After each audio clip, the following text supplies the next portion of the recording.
to another episode of the Firmware Update, your podcast of choice for all your PlayStation news, reviews, and everything in between. I'm one of your hosts, Malcolm Spinetti. Joining me, as always, Joe Garcia. The one and only.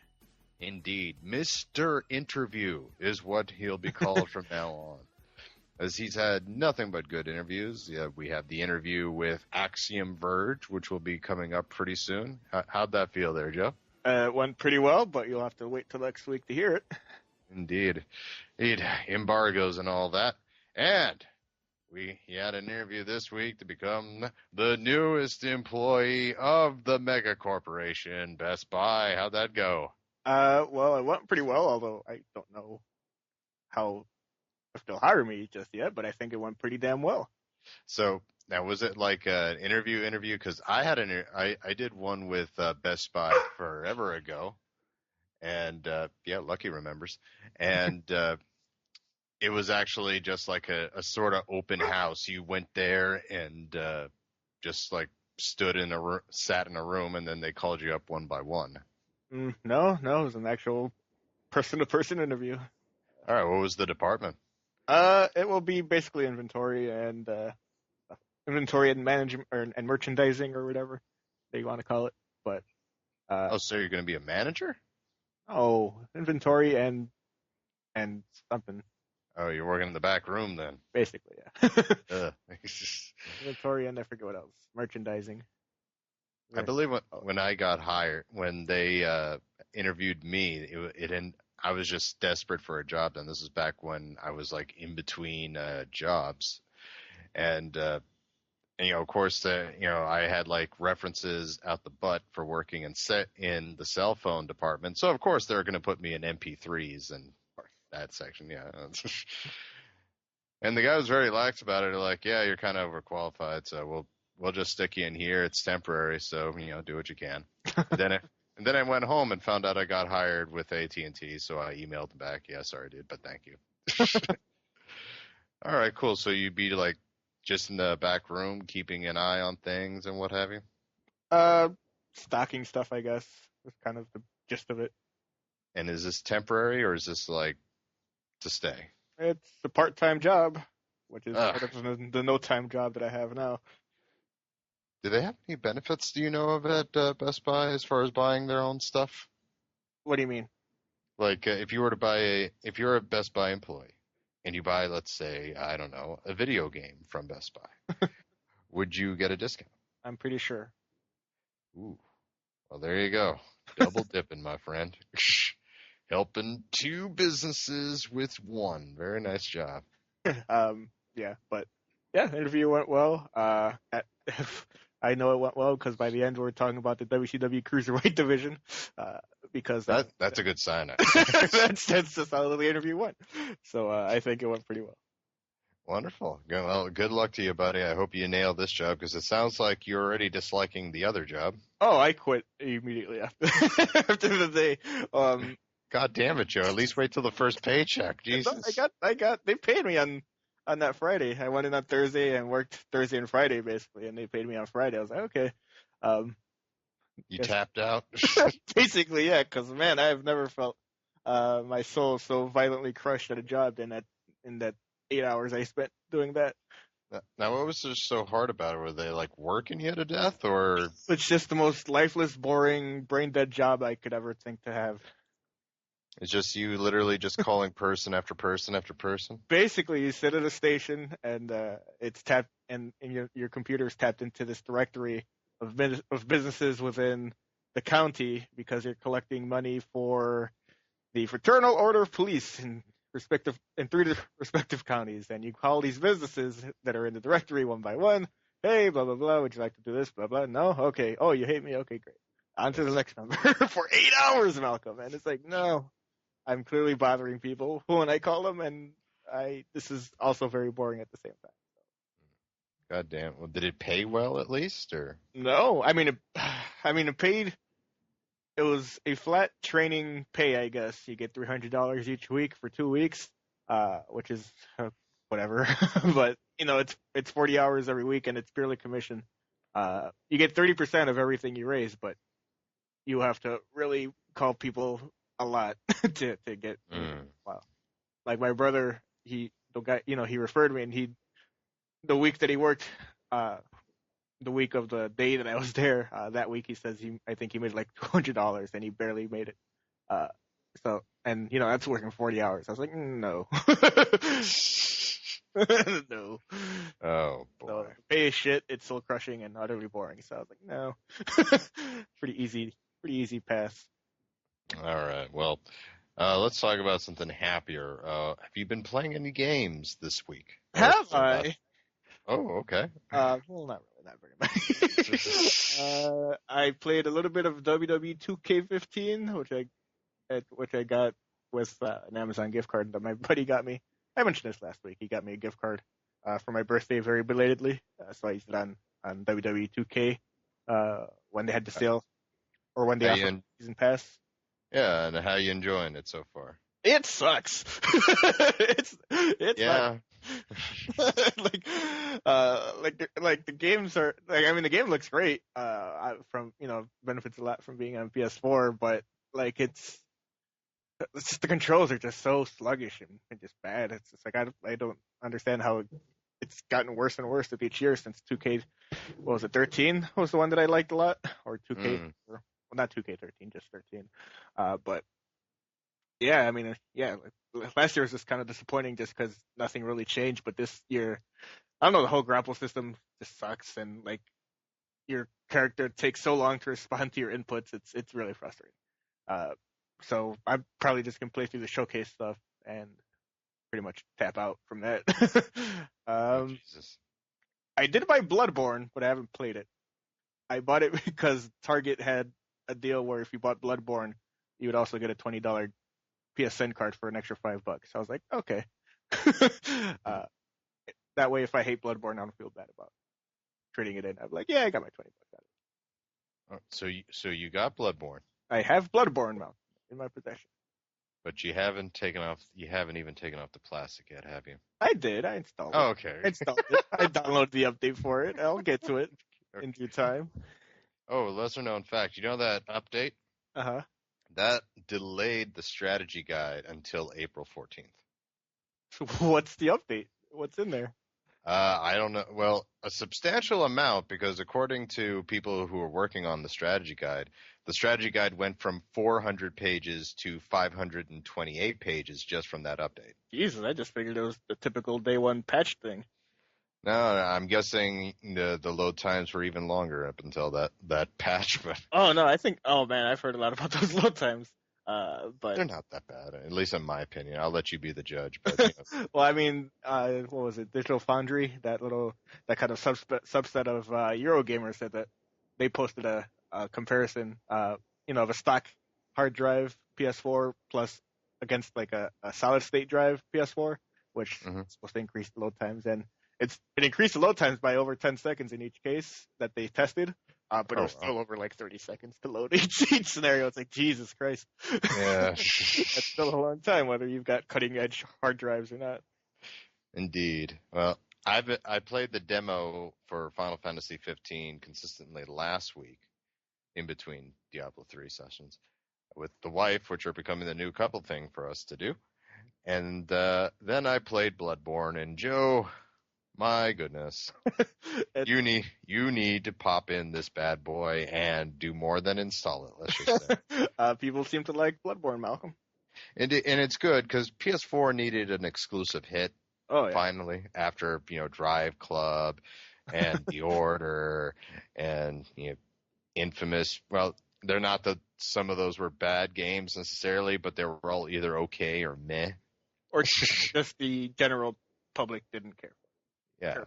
Like, Infamous is a fine game, but I don't think anybody who had already planned on buying a PS4, or anybody outside of anybody that was already buying a PS4 cared.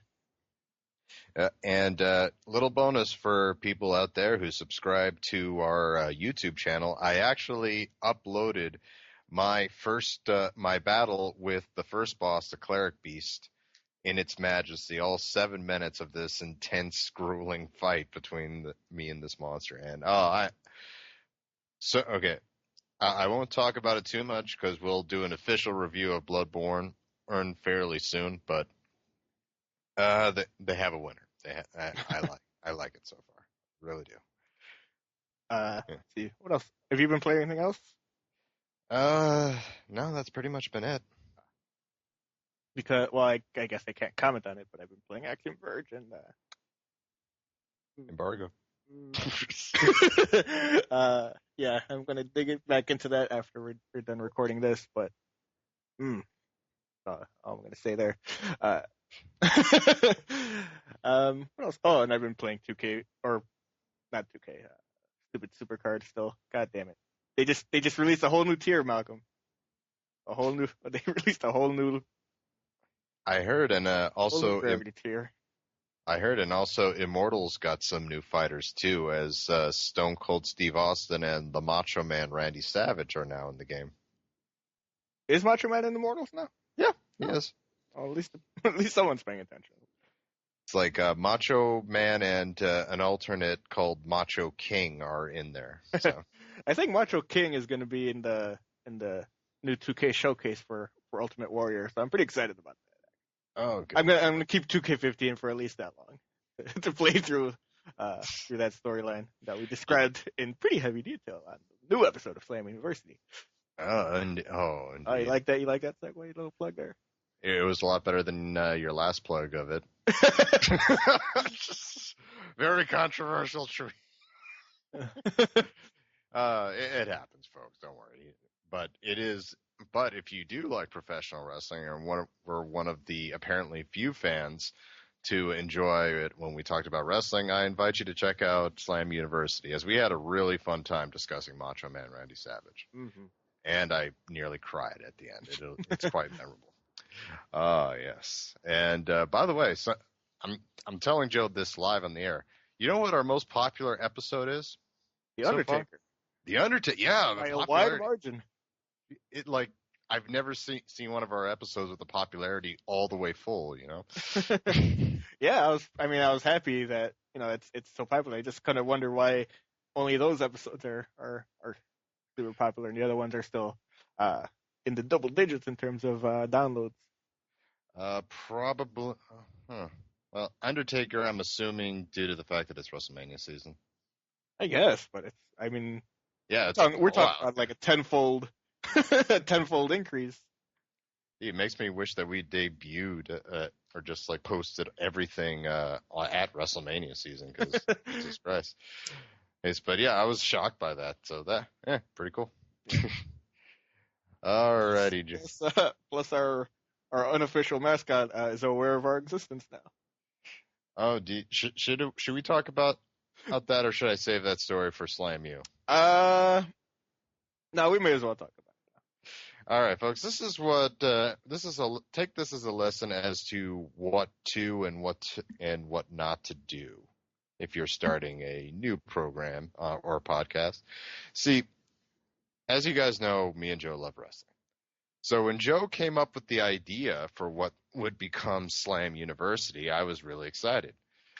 To a point, I was focusing on stuff like how would we do each show? What about YouTube channels, which still working on? Which provider do we use? Like how are we going to record the episodes? Which are like each episode is actually recorded different as to how we record the firmware update. So there was a lot of things to consider, and like what would be our first episodes. And we started doing them, and I was having a really good time, and as was Joe. And at a certain point, we realized that we forgot something, or at least I did. You see, the artwork / mascot for the show is actually an actual former, now retired wrestler by the name of Lanny Poffo, aka the Genius. And it just works. The world's smartest man, and ours is a podcast that teaches people about wrestling. Well, we never asked him, and we're like, in a technical sense, we're 7 episodes in, even though we actually only recorded 5 times. And just split a couple. Yeah, we're 9 episodes in, but like 2 of them were 1 episode that we split into 2. So technically, we view it as 5 episodes. So, I wrote an email to Lanny Poffo. I went to his website. I emailed him and I Facebook messaged him too. And I wrote a very long apology, so I should have, telling him we should have asked you this before we even started to record, and we failed to do that. I take responsibility, da-da-da-da. Told him we were a fan of his career and stuff, and told him what Slam University was, and told him he was well within his right to just say, take it off, take my face off that. And when I was writing the email, I was expecting him actually to do that. And I was trying to think, what could we do for a new logo that wouldn't hurt, step on anyone's toes, da-da-da. Now, Lanny Poffo, who, by the way, is currently in, New Orleans that WrestleMania is taking place this time? The Bay Area. Bay Area. He's currently over there getting ready for WrestleMania, where he's going to induct his brother, you may have heard of him, Macho Man Randy Savage, into the little indie wrestler. Yeah, he finally made it into the Hall of Fame. And I was expecting to hear from him maybe at some point next month. The dude responds to me in 5 minutes of me sending the email. It's like he probably already read my email, memorized it, probably turned into a haiku or some sort of poem, as that is his specialty. And he wrote a response saying, that, not to worry, there's going to be no litigation, and that he wasn't offended. Even though he forgave us, even though we did it after the fact. And he, more or less, he says we have his blessing to his picture and he wishes us luck. So now it's true. So the genius is staying on our artwork. Thank you very much, Lanny Poffo, and sir, good luck over at WrestleMania this weekend. But that could have ended up really bad for us. He could have. Thankfully, we didn't make any profit of it. But he could have sued us, or we would have to look for new artwork. But thankfully, Mr. Poffo is a stand-up dude. So once again, thank you out there. And I'll say this one more time on the next episode. And I hope he actually does take me up on the offer to listen to an episode, because I wouldn't mind his thoughts on it. I'm just happy that it's very surreal and awesome to me that Lanny the genius Poffo is aware of something that we're doing, and that's just cool. Indeed, I couldn't believe it. I know it's like, for people who have actually met him, it's like, calm the fuck down, dude. But the fact that I was even exchanging emails with the genius is kind of. I just like that you called me earlier today, and I was in a hurry because I had to go out to this interview, and I was already running a little bit behind, so I just slightly rudely just told Malcolm, I was like, oh, okay, Malcolm, whatever you got to say, you got to get right to it, because I got something to do. He's like, oh, okay, I got this email from the genius, and I don't know how to I was like, wait, what? Yeah, he's like telling me to, like, all right, Malcolm, get to the point. I'm like, well, I emailed the genius, good news, we can continue using the artwork, and he was like, whoa, rewind. I was like, what, when did you enter this email conversation with the genius? It's like, the fucking genius? Like, way to bury the lead there, Malcolm. So, yes, next time, Joe, the third podcast, if we use someone in the artwork, step one, we email this person. All right? Right. All right. So, folks, on that happy ending there, we got lots of news to discuss. So we do. Oh dear. So let's go to the news.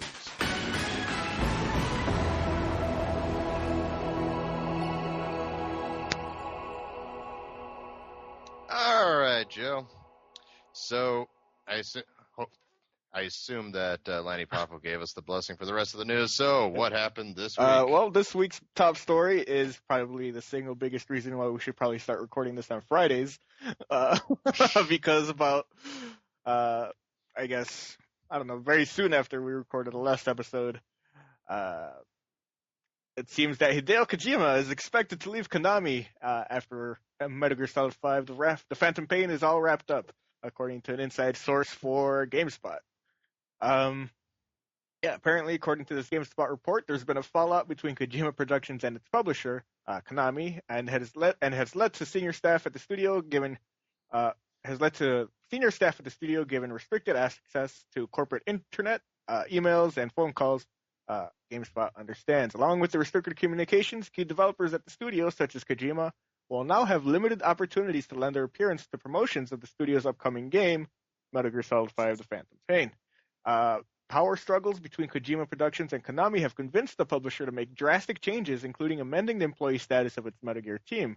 Some senior staff at the studio, including Kojima, now essentially work as contractors, not permanent employees. The extraordinary measures were revealed by a source within Konami, speaking to GameSpot on the condition of anonymity.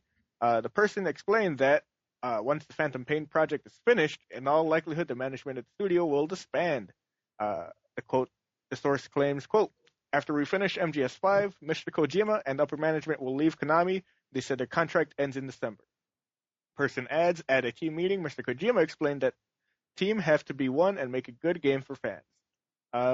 Kojima, now 51, joined Konami in 1986. His departure from the company will bring an end to nearly 3 decades of service.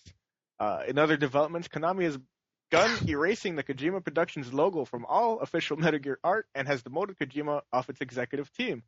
Meanwhile, Kojima Productions branding has also been removed from Twitter, the official Metal Gear website, and even the LA office listing. Oh, son of a bitch. This is like scorched earth right here, man. Yeah, I mean, people also, like, this whole thing kind of started when people noticed that the artwork on the official site for the game and, on Konami's site and whatnot, basically, how, like, basically the box art for every single Metal Gear Solid game after, like, Metal Gear Solid 2, basically reads a Hideo Kojima game, above the title. That's been scrubbed off the box art, in pretty much every instance, including even on, like on catalog releases like the Metal Gear Solid collection or whatever. It doesn't even say it there anymore. So it's like, whoa, okay. And then people started digging in, and then they kind of realized that all this was happening. Let's see here. Konami and Kojima have since released a joint statement, which I'm going to pull up here, and it's been posted on the Konami site. Just as soon as my browser decides to load it up, I'll be glad to read it to you. Just as soon as, come on, don't be a jerk. There we go. Okay, here we go. To customers, thank you for your continued patronage of Konami products and services. The latest title in the Metal Gear series, the Metal Gear Solid 5: The Phantom Pain, will be released as planned starting on Tuesday, September 1st, 2015 in North America, blah, blah, blah, blah, blah. Hideo Kojima will remain involved throughout. Hideo Kojima stated, quote, I want to reassure fans that I'm 100% involved and will continue working on Metal Gear Solid 5: The Phantom Pain. I'm determined to make it the greatest game I've directed to date. Don't miss it. In addition, Konami will continue to develop and distribute top-quality content in the Metal Gear series following Metal Gear Solid 5: The Phantom Pain. We greatly anticipate and deeply appreciate your ongoing support for Metal Gear. As the next step in the series, Konami has already resolved to develop new Metal Gear. We will be conducting interviews for main staff to lead the development. There you go. It's kind of funny. That article says all over it that that the Metal Gear franchise will continue, but in a sense, no. It's kind of yeah. I mean, last week when we reported, that Kojima did his usual round of, the way he does with every single Metal Gear release. Is like, nope, this is the last one for sure, and he always ends up directing the next one anyway. Didn't realize that that he would actually follow through with it in such a drastic way, or under such drastic circumstances, rather. It's pretty interesting, and due to how fast this escalated, I can't help but wonder if this was like a problem for the longest time. I mean, I guess maybe I should have read into more stuff. I mean, each of these interviews, rereading them, kind of feels that, Kojima really did sincerely want to move on from Metal Gear Solid, but I guess Konami, one way or another, kind of pressured him or just kind of talked him into continuing, because as far as I can tell, I mean, it's their most profitable and popular series in their catalog, as far as I can tell. Next to the Yu-Gi-Oh card. Do they do that? Is that? Oh. Yeah. You'll see Konami. If you look on the cards, you'll see Konami all over. I mean, I didn't know who did that, so that's interesting. But yeah, I mean, man, what the hell? The hell, it's like, that old that Anchorman meme where it's a picture of him like drinking, and it's like, well, that escalated. Brick killed a guy. Yeah, freaking and this ruins so much. Like, remember me talking about PT and how awesome that Silent Hills game Yeah. is going to be? Nope, that's Yeah, gone. I don't know what's gonna happen with Silent Hills, or I don't know what the hell is going on, but man, uh, ooh, it sucks because I mean, Metal Gear Solid, like it's always nice to get like a fresh perspective on series or whatever. Like when Halo 4 was developed by 343 instead of Bungie's, like yeah, it gets nice to get a fresh perspective on a series like that. But Metal Gear Solid and Metal Gear is so much of Hideo Kojima is entrenched in Metal Gear. It I can't imagine ever playing a Metal Gear game without him. Like I mean, I guess Portable Ops is the original Portable Ops is the closest thing you'll get because I think he was just a producer on that one. But uh, Yeah, I don't think he was a part of Acid either. uh, yeah, but I mean, for like a core Metal Gear Solid game without his vision behind it, like say while you want about like the convolution of the story and how crazy everything gets, but I mean it's all very unique and it's all very Kojima. So I'm not so sure how excited I would be about a Metal Gear game without him behind it. Yeah, they're gonna have to. They have the once when that next Metal Gear game comes out, that's gonna be. I'm very interested in what the NPD numbers are gonna be because if that bombs, then that's it. I'm interested in what kind of game it would be in the first place. Yeah, I mean, without Kojima there, and it's gonna feel so weird because all the Kojima isms. Like, I wonder if they'll ditch the whole box thing, for instance. Just it's just it'll be a bunch of it'll be a bunch of little things like that. It'll just be so different. There'll be no plot twist. You'll be able to understand the story. It won't feel like a Metal Gear game. Yeah, like I mean, there's a lot of little things in Metal Gear games that are very, I guess, personal touches that Kojima puts into them. Like there's a very deep-seated love of like cinema in each in each Metal Gear game, and like if you remember like Metal Gear Solid 3, like all the dialogue with paramedic is pretty much her referencing some movie of some kind. Each time you save the game, just little things like that that kind of that I would kind of miss. Yeah, I mean, Kojima really had a talent for characters and getting these very unique, insane stories between all of them that overlap into one gigantic one. I mean, and that's gone. I mean, like I said, oh, Yeah, I mean, you could say whatever you want about the execution of like the story or whatever, but like there are very very few, like you can count on one hand probably the amount of people with the ambition of a Hideo Kojima. So it's gonna be very weird because I mean between the boss fights and just the way he breaks the fourth wall and things like that that are pretty much things that he he did a lot to put those kinds of things forward. So yeah, and he's one of the greatest outside the box thinkers too. I mean, that fight with Psycho Mantis where you had to unplug the controller from player one into player two so he couldn't read your mind. Like, who would think of yeah, something like like that? I each mean, boss fight in pretty much in each of the games is like extremely memorable and very distinct from one another. yeah, and Like the I mean, like and the end in Metal Gear Solid 3 is such an amazing boss fight, and you can like to the point that you could even beat it without even doing anything by just moving the clock forward by 7 days on your PS2. Uh, when you reload the game after 7 days, he's just dead in the ground because he's so old. It's like who thinks like that? Like who thinks to put something like that in the game? I mean, heck, you could even beat the end early if you're quick enough and shoot him several times after a That's cutscene. right. He's Yeah, dead. the first time you're introduced to the end, you just see him willed out when you're like on a pier somewhere. Uh, yeah, and you could just shoot him and complete and avoid the boss fight altogether. It's like, man, no one like that's the kind of thinking that I'm just gonna miss that I would completely miss out on in the game without him. So it sucks. It sucks because Metal Gear Solid is been my favorite franchise for a very long time. So. Yeah, and it has me a little concerned when Konami says games instead of a next game. Yeah. It's like you're not gonna serialize this shit, are you? Well, I I mean, mean, it's been serialized already. I mean, they don't come out very you mean often, like but I mean, this franchise has been like around for 25 years.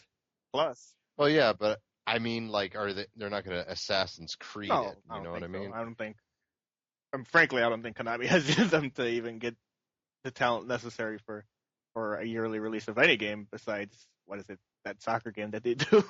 That's pretty much the only yearly game that they do, and Yu-Gi-Oh, I guess. Yeah, yeah. But yeah, I mean, I don't know what's up with Konami and how they like. I like the franchises that they have in their catalog, but they seem hell bent on smothering each and every one of them at every turn that they get. Like Castlevania is who, like, nobody cares about Castlevania at this point, even though yeah, Castlevania used to be a huge but deal, who man. gives a shit now? And same with Silent Hill, basically. And I mean, they were on the right track with Silent Hill, getting it back on track, but whoops. Yeah, I was excited. I was really now PT's it. That's the closest I'm gonna have to that Hideo game now, man.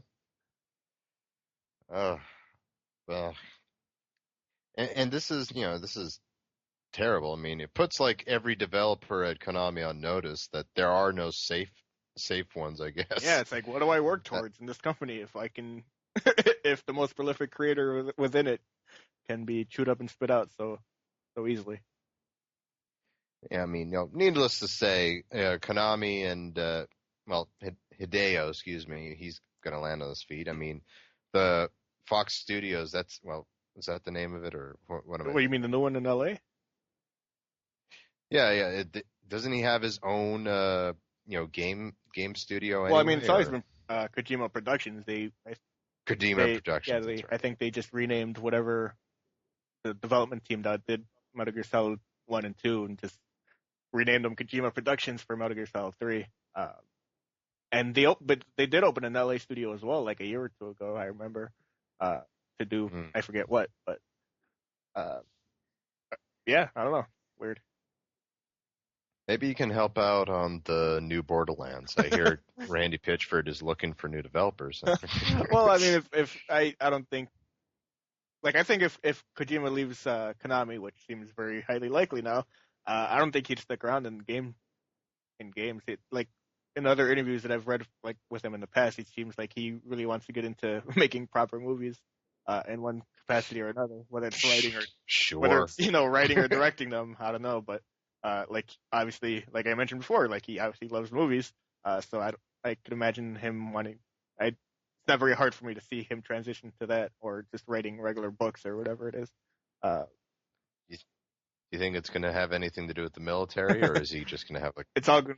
blow up? It's going to be all about micro nano machines and the genome project and Konami Studios gets blown up, like, in every movie somehow. We just rebuild. No. It just brings up some interesting questions, like, was not using David Hayter Hideo's call, and was that something that also led to this? I actually hadn't thought of that, but I don't know. That's actually a very interesting thought, because I mean, I figure because Metal Gear Solid definitely has the clout to attract major talent. It's had that clout for quite a while. Like, they tried to put together a Metal Gear Solid movie a long time ago, around the time of Metal Gear Solid 4, I think, right? So I figure, yeah, I don't know. I mean, there really was no need to let him go. I mean, after so many games, you sort of get beloved. It would be like if they replace frickin' Mario's voice with the guy from King of Queens doing an Italian accent. I mean, I don't know. Like, I mean, I'm pretty sure David Hayter was also much cheaper. So I mean, aside from the star power, I don't see I don't see why they the star power of of Kiefer Sutherland is literally the only reason, the only pro to changing David Hayter, in my opinion. But yeah, and I'm reading stories that Snake doesn't talk that much, so it begs the question, like, then why did you blow all this money? Kiefer charges by the word, Falcon. Oh God, I mean, good for him for doing so. Good for him for doing that and getting away with it. But yeah, that's maybe Maybe Hideo just hated his voice that much. Cut his lines. But he's the main guy. Cut his line! I mean, that's an interesting thought, though. I hadn't considered Yeah. that. You make a great point that they used to have like so many titles. Like Castlevania was like a huge thing on Nintendo. Yeah. Like the next Castlevania, like Super Castlevania, Castlevanias 1 through 3, all classics. Yeah. And Castlevania Symphony of the Night, just one of the all-time great games of all time. Yeah, and which there was really no follow-up to. I mean, it gets like that. Symphony of the Night just blows my mind because you have that game come out. People talk about how awesome and amazing of a game it is, and their next follow-up, hey, let's go in a completely different direction. Man, I can't say enough good things about Symphony of the Night. Holy hell! Just that game, like you said, that game blows my mind even today. Every time I start it up again, it's like, God damn, this is good. It's just some good ass fucking video game design. Yeah, it just gets it, and something as basic, I guess, is let's just flip the entire castle upside down. I know you get halfway through the game, and you think it's the end of the game, but it's like, no, here, do it all again, but everything's upside down, and that sounds stupid as hell, but it's like, oh wait, no, this is actually super awesome.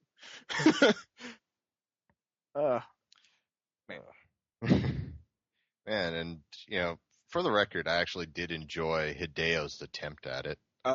Yeah, I think he was like a producer, right? He wasn't like a director like he is with, Metal Gear Solid, right? Which one too? He did, yeah, I think he did the first one. Yeah, Lords of Shadow, he did that one. I think he may have been the same thing for the No, I don't think he had anything. I don't think Kojima Productions had anything to do with the second one. Which is probably why it wasn't as good. Or well received, rather. But yeah, I mean, like I said, it's a gigantic buzzkill because, like I said, I was really looking forward to Silent Hills. I mean, just the presentation and how it was all coming together. It looked so different from what it was before, and even if it is in the same vein, kind of, now it has the bad taste in my mouth, saying this is one of the things that probably drove Hideo away. I wonder if this is going to help Metal Gear. Not that it needs it, really. But will this help Metal Gear 5, like, sort of cement itself in the Game of the Year standings with a lot of people for the end of the year at award shows? I'm going to go ahead and I don't think the employment status of any given individual has any bearing on the quality of the game. Well, the finality of it, it's kind of like with Heath Ledger's Joker, how it was a great role, but then you add to the fact that, this was his final role, and he was getting, like, freaking Oscar nominations and shit. Because Hideo Kojima is very much alive and well. Yeah, but he'll be dead in the Metal Gear world. There's never going to be another mission where you save him as a hostage, Joe. I guess that's true. Yeah, in the next game, he'll probably be the final boss driving Metal Gear because the evil Konami are.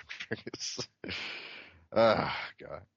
One of these days, we should do a topic of the week called "What Konami Has to Do to Calm Us Down or make us want to play the next Metal Gear game."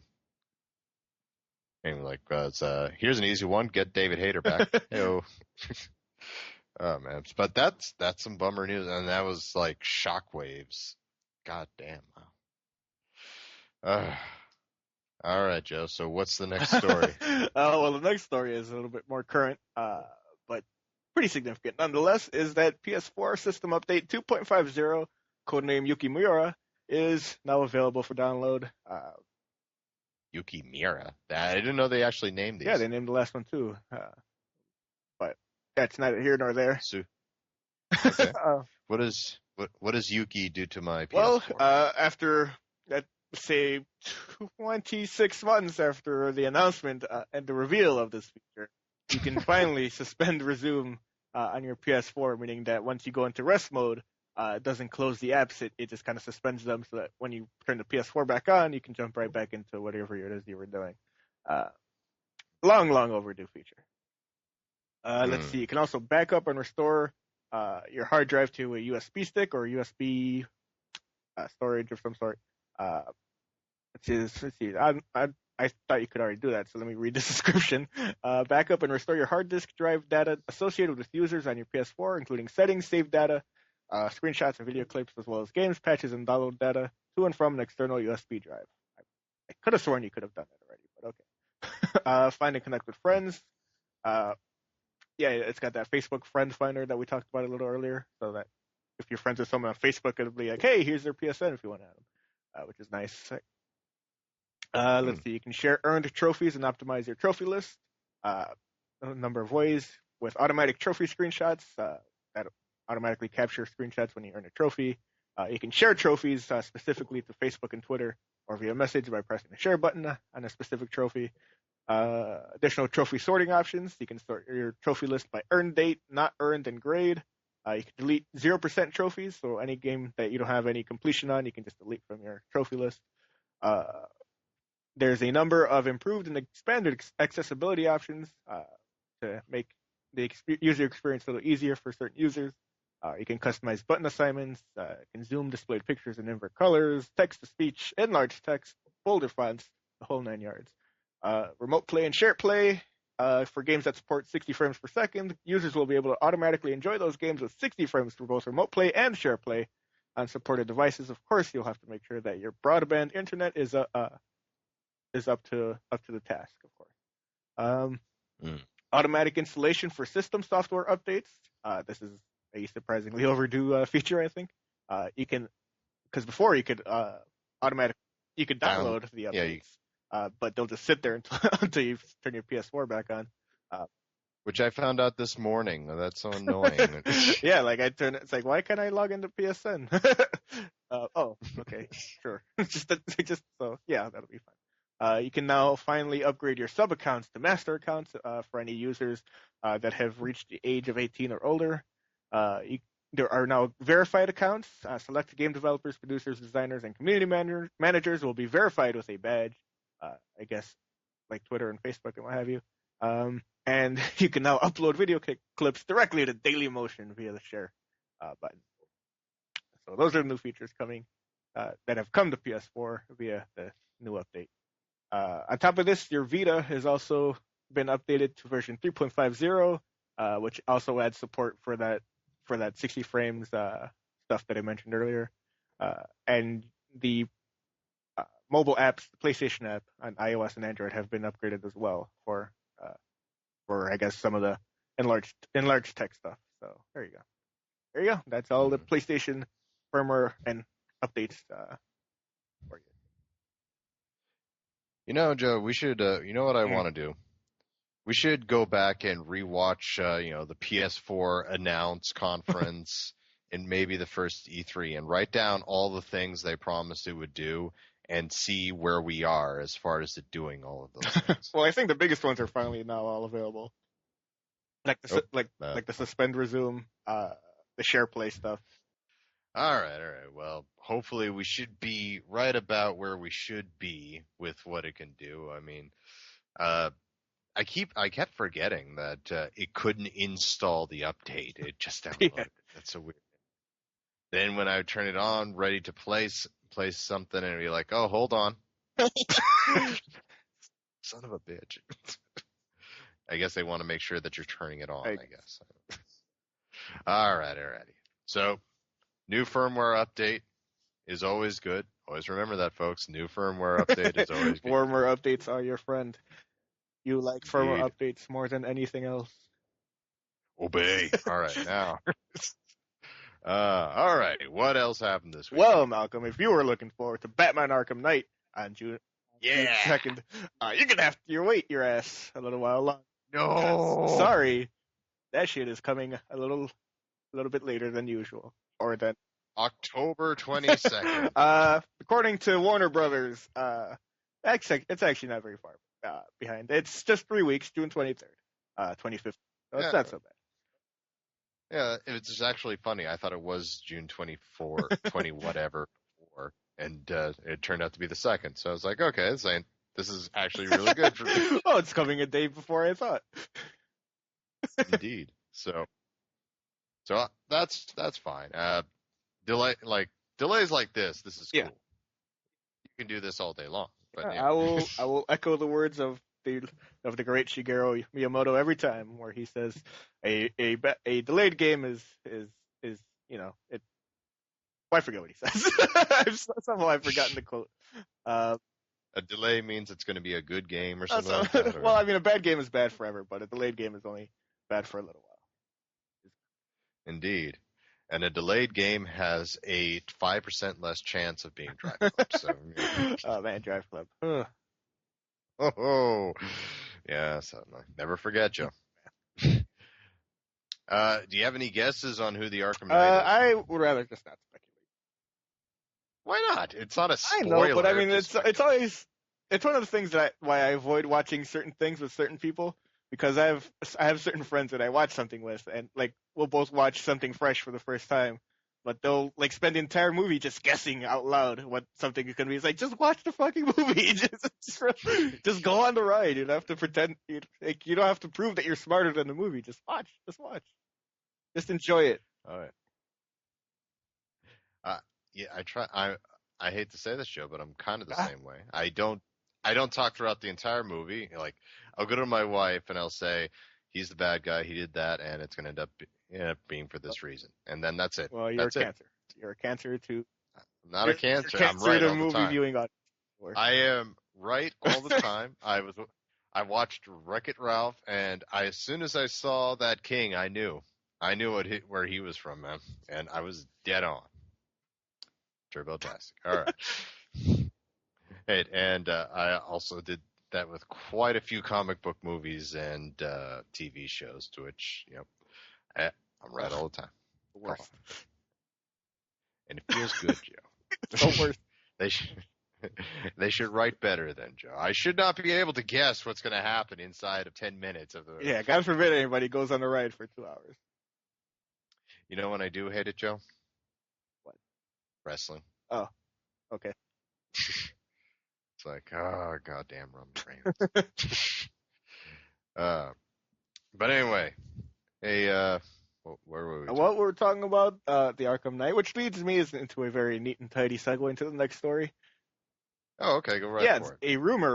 A rumor has come forth saying that Bruce Wayne is Batman. No, instead, it's apparently the rumor is that Batman, the Arkham games that came before Arkham City and Arkham Asylum, are getting remastered versions for PS4 and Xbox One in something called the Arkham Collection. Notice it doesn't have whatever the one that they did. Arkham Origins. Yes, thank you. The bad one, the one you should play. The one you shouldn't play under any circumstances.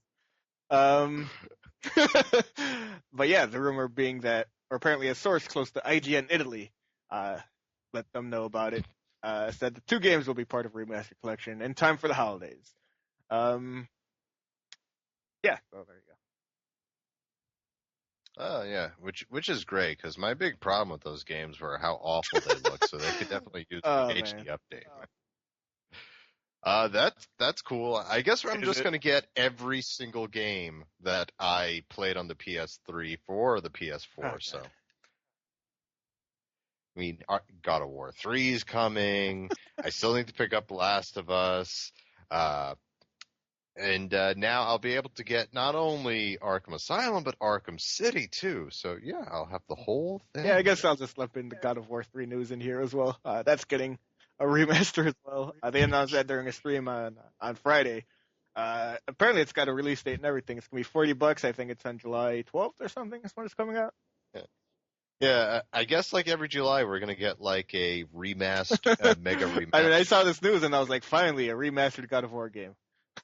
Yeah, I favorited that tweet. I love that. Finally, we get a chance to replay a God of War. We haven't gotten that before. God damn it! I'm so tired of fucking re-releases, man. It's like, I think The Last of Us was fine because that game was out pretty recently anyway, and there was a sizable audience that just didn't play it. But everything else, like pretty much since then, it's been too much. It's been too much. It's like we're 16 months into these 2 new systems, the Xbox One and the PS4. 16 months into these cycles, and we're still getting fucking PS3 games re-released. Like the Borderlands collection just came out this week as well. It's like, God damn it! Like I like these fucking games. These are good games that they're re-releasing, but come the fuck on. Well, two things. Number one, I'm still happy about the Borderlands re-release because I completely skipped one of the games because the PS4 came out. And, like I'm not hooking up my PS3 again. As GTA 5 has proved to us, people are quite willing to re-spend that money, so why not? I mean, oh my god. And number two, I will need you to apologize for what you said about the God of War game, because I'll have you know Kratos now follows the show on Twitter. So, oh, of course, my apologies to the shallow angry man who populates this game. God damn. Well, you don't get his character direction of complete revenge. Oh man, just zero character depth whatsoever with Kratos.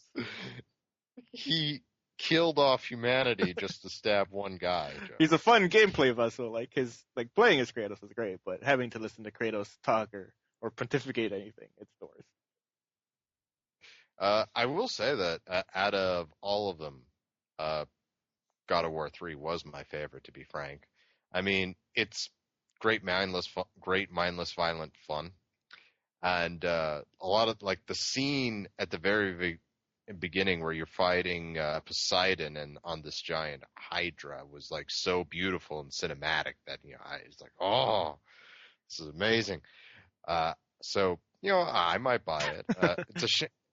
It's to me the weird part is that they're doing 3 and that's it. I mean, like, you think they want to start with 1 and go up, or just like do the? No, because if they re-released fucking God of War 1 and 2 for a second time on a third console, I might just kill myself. I might just throw myself off the John Cat. That would hurt the show, Joe. It's enough. Enough is enough. Like I said, these games are great games. Don't get me wrong. I would be happier never seeing them again. Yeah, but at the same time, Joe, let's not forget the lesson we learned from The Last of Us. A lot of people are just now coming on board with PlayStation. A lot of people missed Last of Us, so chances are they missed God of War 2. Okay, that's fine. With like with first party stuff, I can see that. But with all of these third party things, whether it's Batman, whether it's Borderlands, whether it's Sleeping Dogs, whether it's GTA, whether it's any other number of things that are probably in the works. Hey, you leave Sleeping Dogs alone. I love Sleeping alone, Dogs. That's probably my favorite game out of all the ones that I'm talking about here. But you let Sleeping Dogs lie. But come the fuck on, Malcolm. When are we fucking gonna realize that we bought these $400 machines to play new games? Well, you could vote with your dollar, dude. Just buy quote unquote brand new games. Oh man. Like Batman Arkham Knight. No. There are some of these games I'm really interested in rebuying because I have a new goal in life, Joe, and that's to never turn on my PS3 ever again. Oh, such like one of my favorite games to play is Diablo 3, which was a PS3 game for the longest time. So it's okay, bud. Just don't buy the game. That's all you need to do.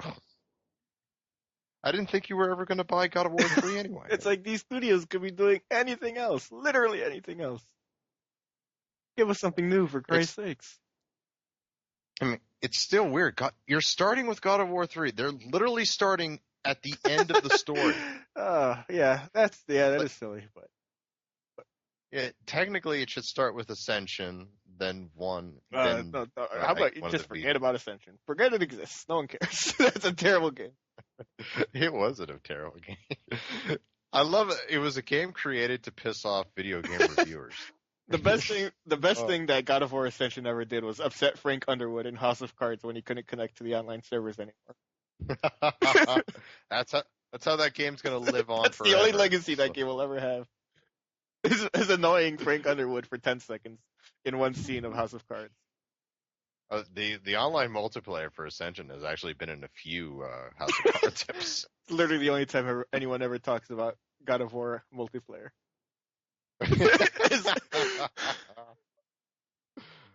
Never forget you. But yeah, I can understand how you're kind of frustrated, but it's not like the next 8 months is nothing but remastered games, or that's the term, remastered games, right? Yeah, yeah. I mean, we've got some good ones coming. We have Witcher 3, we have Metal Gear, we have Uncharted 4, and we'll probably have Uncharted 1, 2, and 3 before that too. So it's gonna be great, Joe. It's gonna be great. You just relax. All right, tell you, I know it'll cheer you up. How about some more news? All right, let's start with some more details on another remastered game. Okay. All right. Okay. Maybe it's a story now. Of course, let's see, Devil May Cry got a couple of remasters. The recently released DMC Devil May Cry came out about a month ago, but they also have Devil May Cry 4 Special Edition in the oven, and apparently it's gonna get some new features, which I guess is worth revisiting that game, even though that game kind of sucks anyway. Wait, Devil May Cry 4 is getting remade? Okay, that one you can just. Yeah, when they announced they announced that they were remaking or remastering DMC, they announced this alongside with it. But yeah, this will allow you to play with you'll get 5 different playable characters in DMC4 for the first time in the series' history. You'll be able to play not only as Dante and Nero, which are the 2 playable characters in the original game. You'll also be able to play as what's his name, Virgil. Virgil. He's playable. You can also play as Lady and Trish for the first time in the series history, I think. That is such a lazy name for a female protagonist. Lady. No relation to WCW's Woman. No, and of course, no relation to Vincent or Virgil from WWE, Ted DiBiase's bodyguard.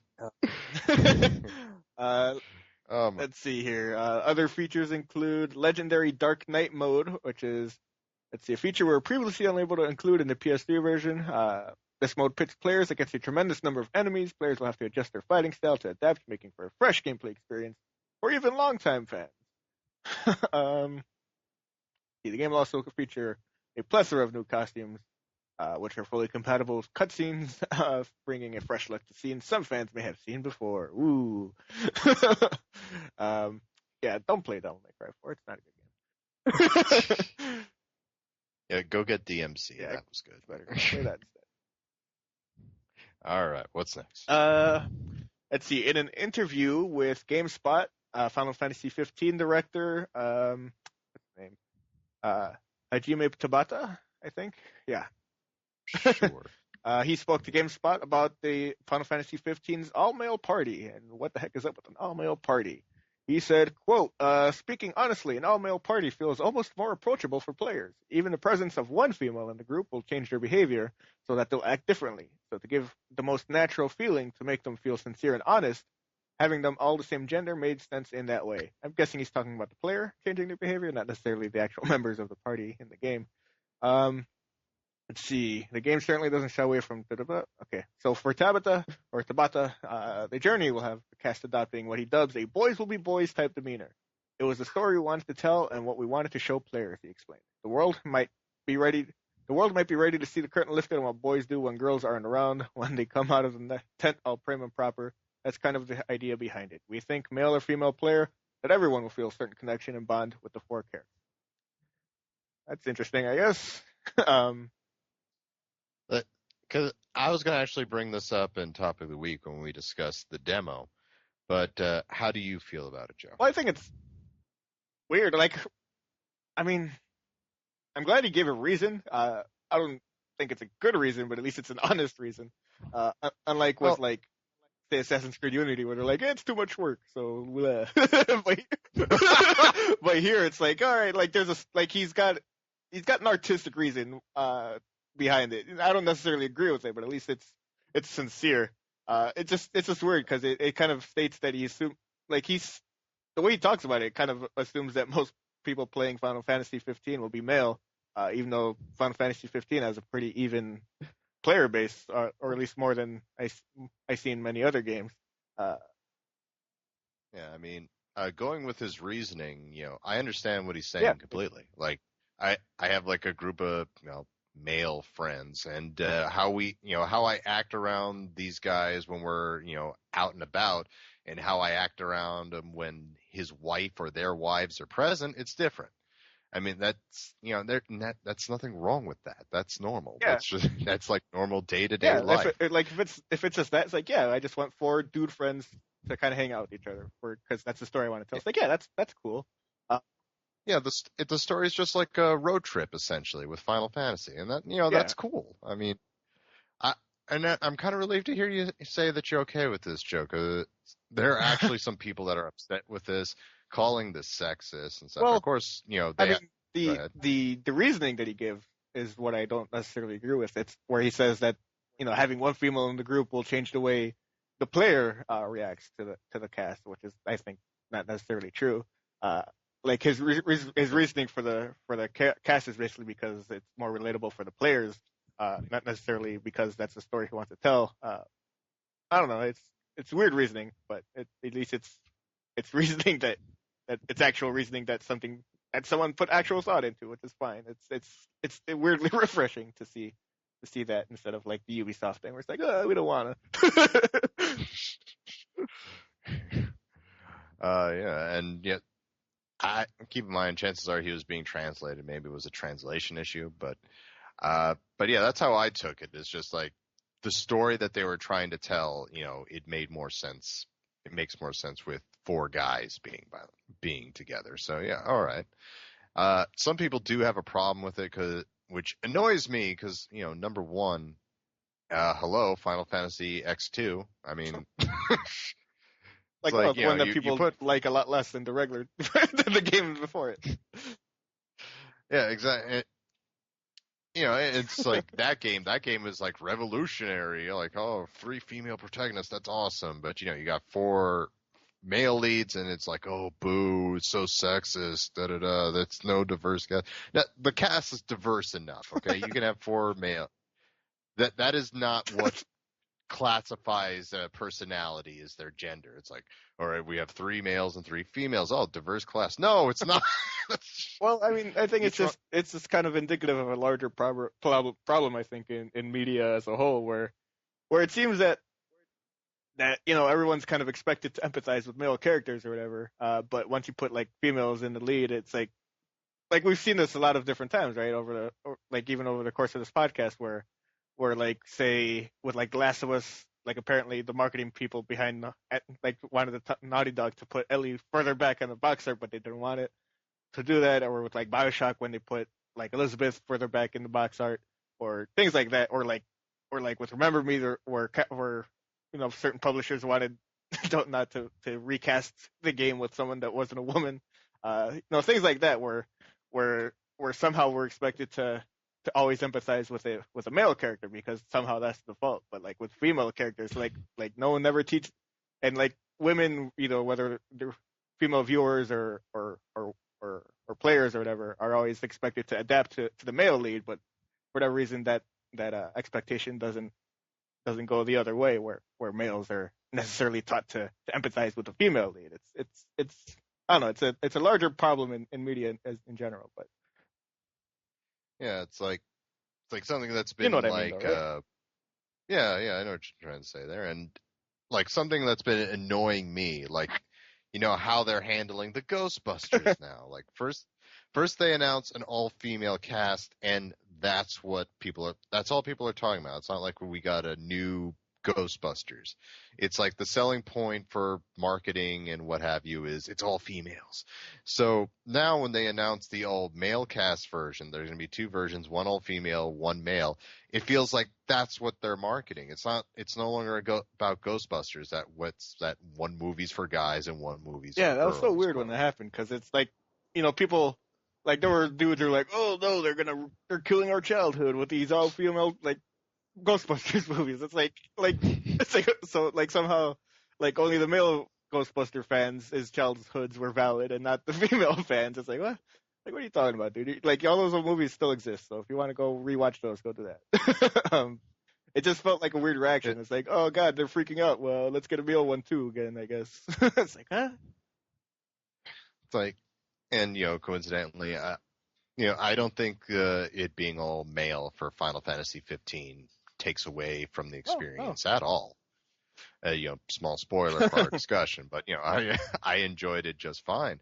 And if they treat it like the first Ghostbusters movie, where the fact that it was old guys was not even a mention point. They didn't even talk about it. It was just their characters were just so diverse and fun to watch that was the movie. And I don't see them selling an all male cast. No, I don't see it. It's I think it's fine. And like I said, I don't think there's anything malicious about the all male cast of Final Fantasy 15. But like I said, like his statement about the reasoning as to why it's all male, I think is just a little bit indicative of the problem that I mentioned earlier.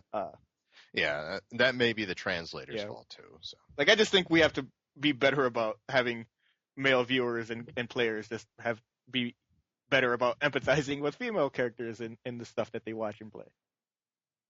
Oh, and for all the people that are like getting upset with the diverse the non quote unquote non-diverse cast, these four guys aren't it. There are like there could still be awesome females. Hell, they might be this really awesome female antagonist that that you have to face at some point. I mean, you can still have strong females in this game. Yeah, I mean, this game is still a long ways out. So.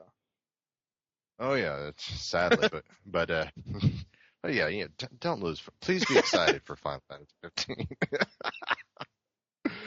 All right, what else is there? That joke will never die on this show. Oh man, please be.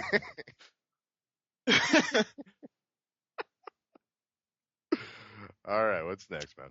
Let's see here. We have the digital top-selling games, or the digital bestsellers in gaming for February 2015. The marketing analysis group SuperData released some of their superior information, I guess. Did they stay up late coming up with a name for their company? Probably not. But the top 10 digital console titles by worldwide revenue, which of course then includes not only the game itself, but DLC and whatnot. Is this just on PlayStation or all of them? So number one was Call of Duty Advanced Warfare.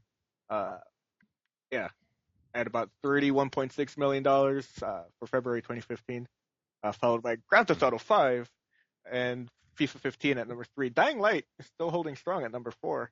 Nice. Followed by Evolve at number 5. Battlefield 4 at number 6. That game came out like 18 months ago. Wow. So that's interesting. Destiny at number 7. Call of Duty Ghosts at number 8. The Order 1886 at number 9. And Far Cry 4. Really? Yeah, Far Cry 4 at number 10, rounding out the top 10. Let's see. The worldwide market for digital console games was down 3.7% compared to the same month last year, for a total of $233 million. So there you go. The Order 1886. That's like, there's no season pass and there's no DLC plan for that game as far as I can tell. So that's pretty much pure digital sales, I guess, for that.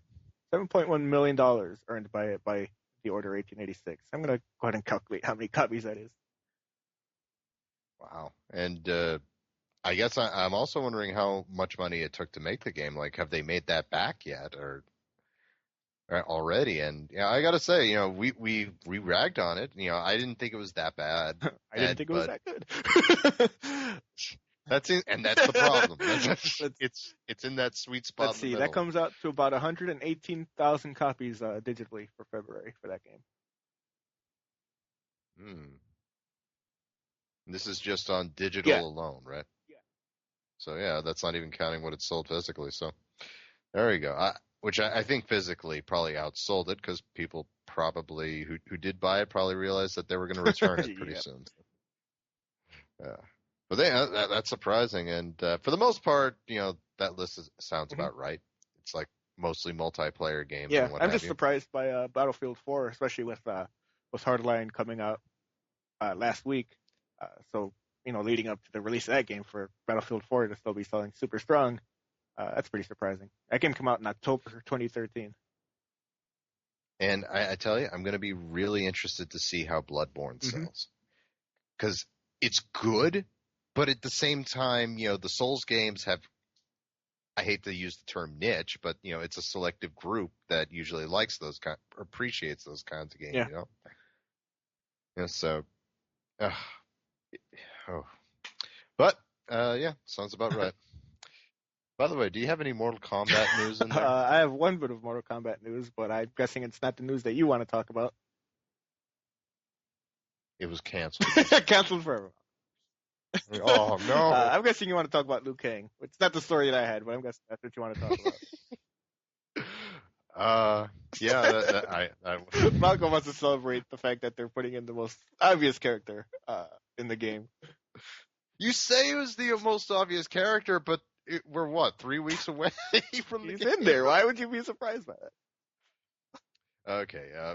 Courtesy of Amazon Russia or some Russian outlet. That big gaming apparently is a huge Mortal Kombat community.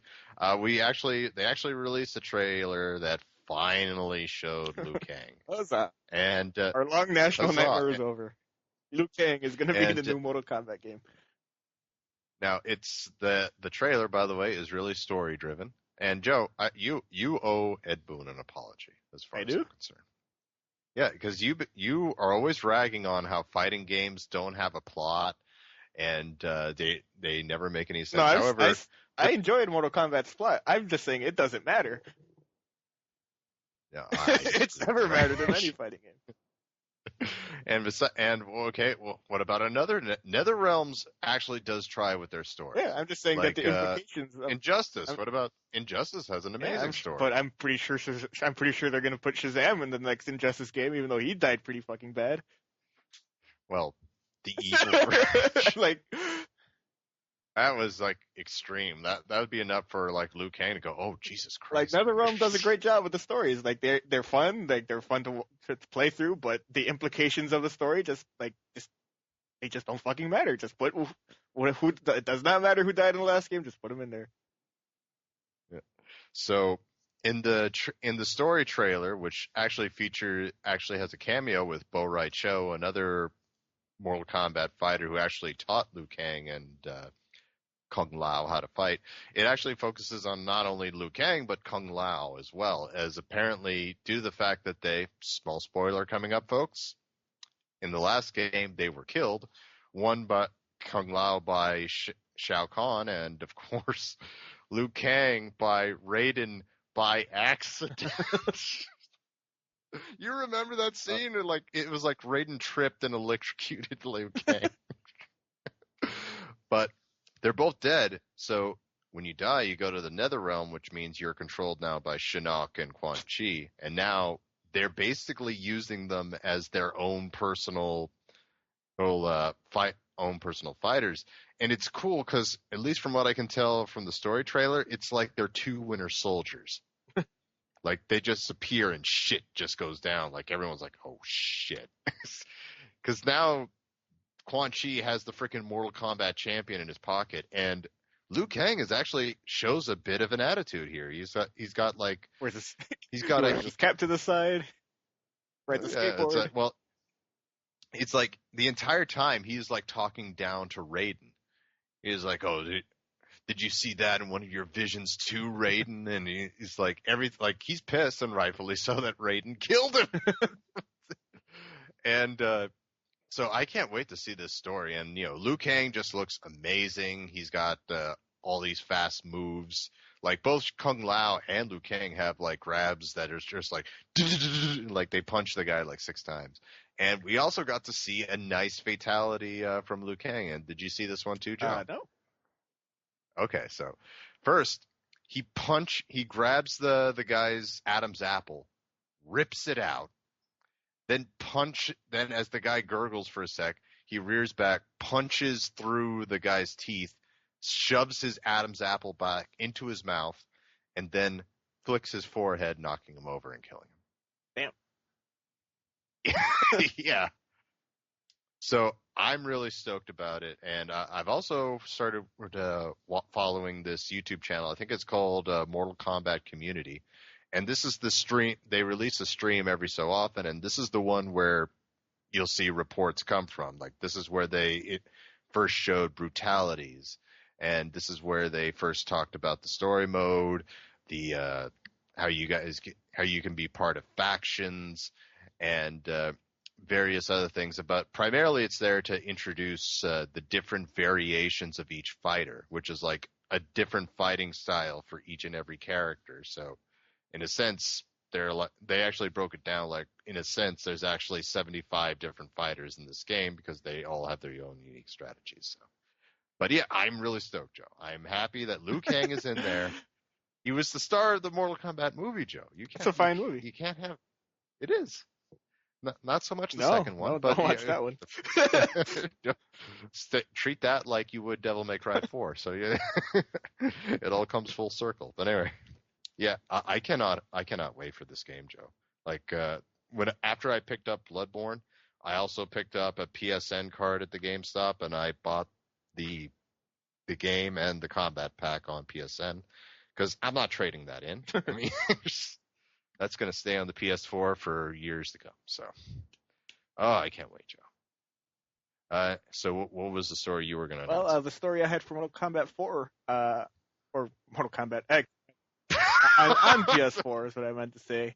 N64 comes out with the Mortal Kombat, folks. Mortal Kombat 4. Mortal Kombat X on PlayStation 4 will support PlayStation 3 fight sticks, or rather the Mortal Kombat PS3 fight sticks. Oh yeah, they announced this on the last video too. Yeah. So if you have the Mortal Kombat fight stick that came out, whether it was with the Super Edition of Mortal Kombat, or you bought it separately at GameStop,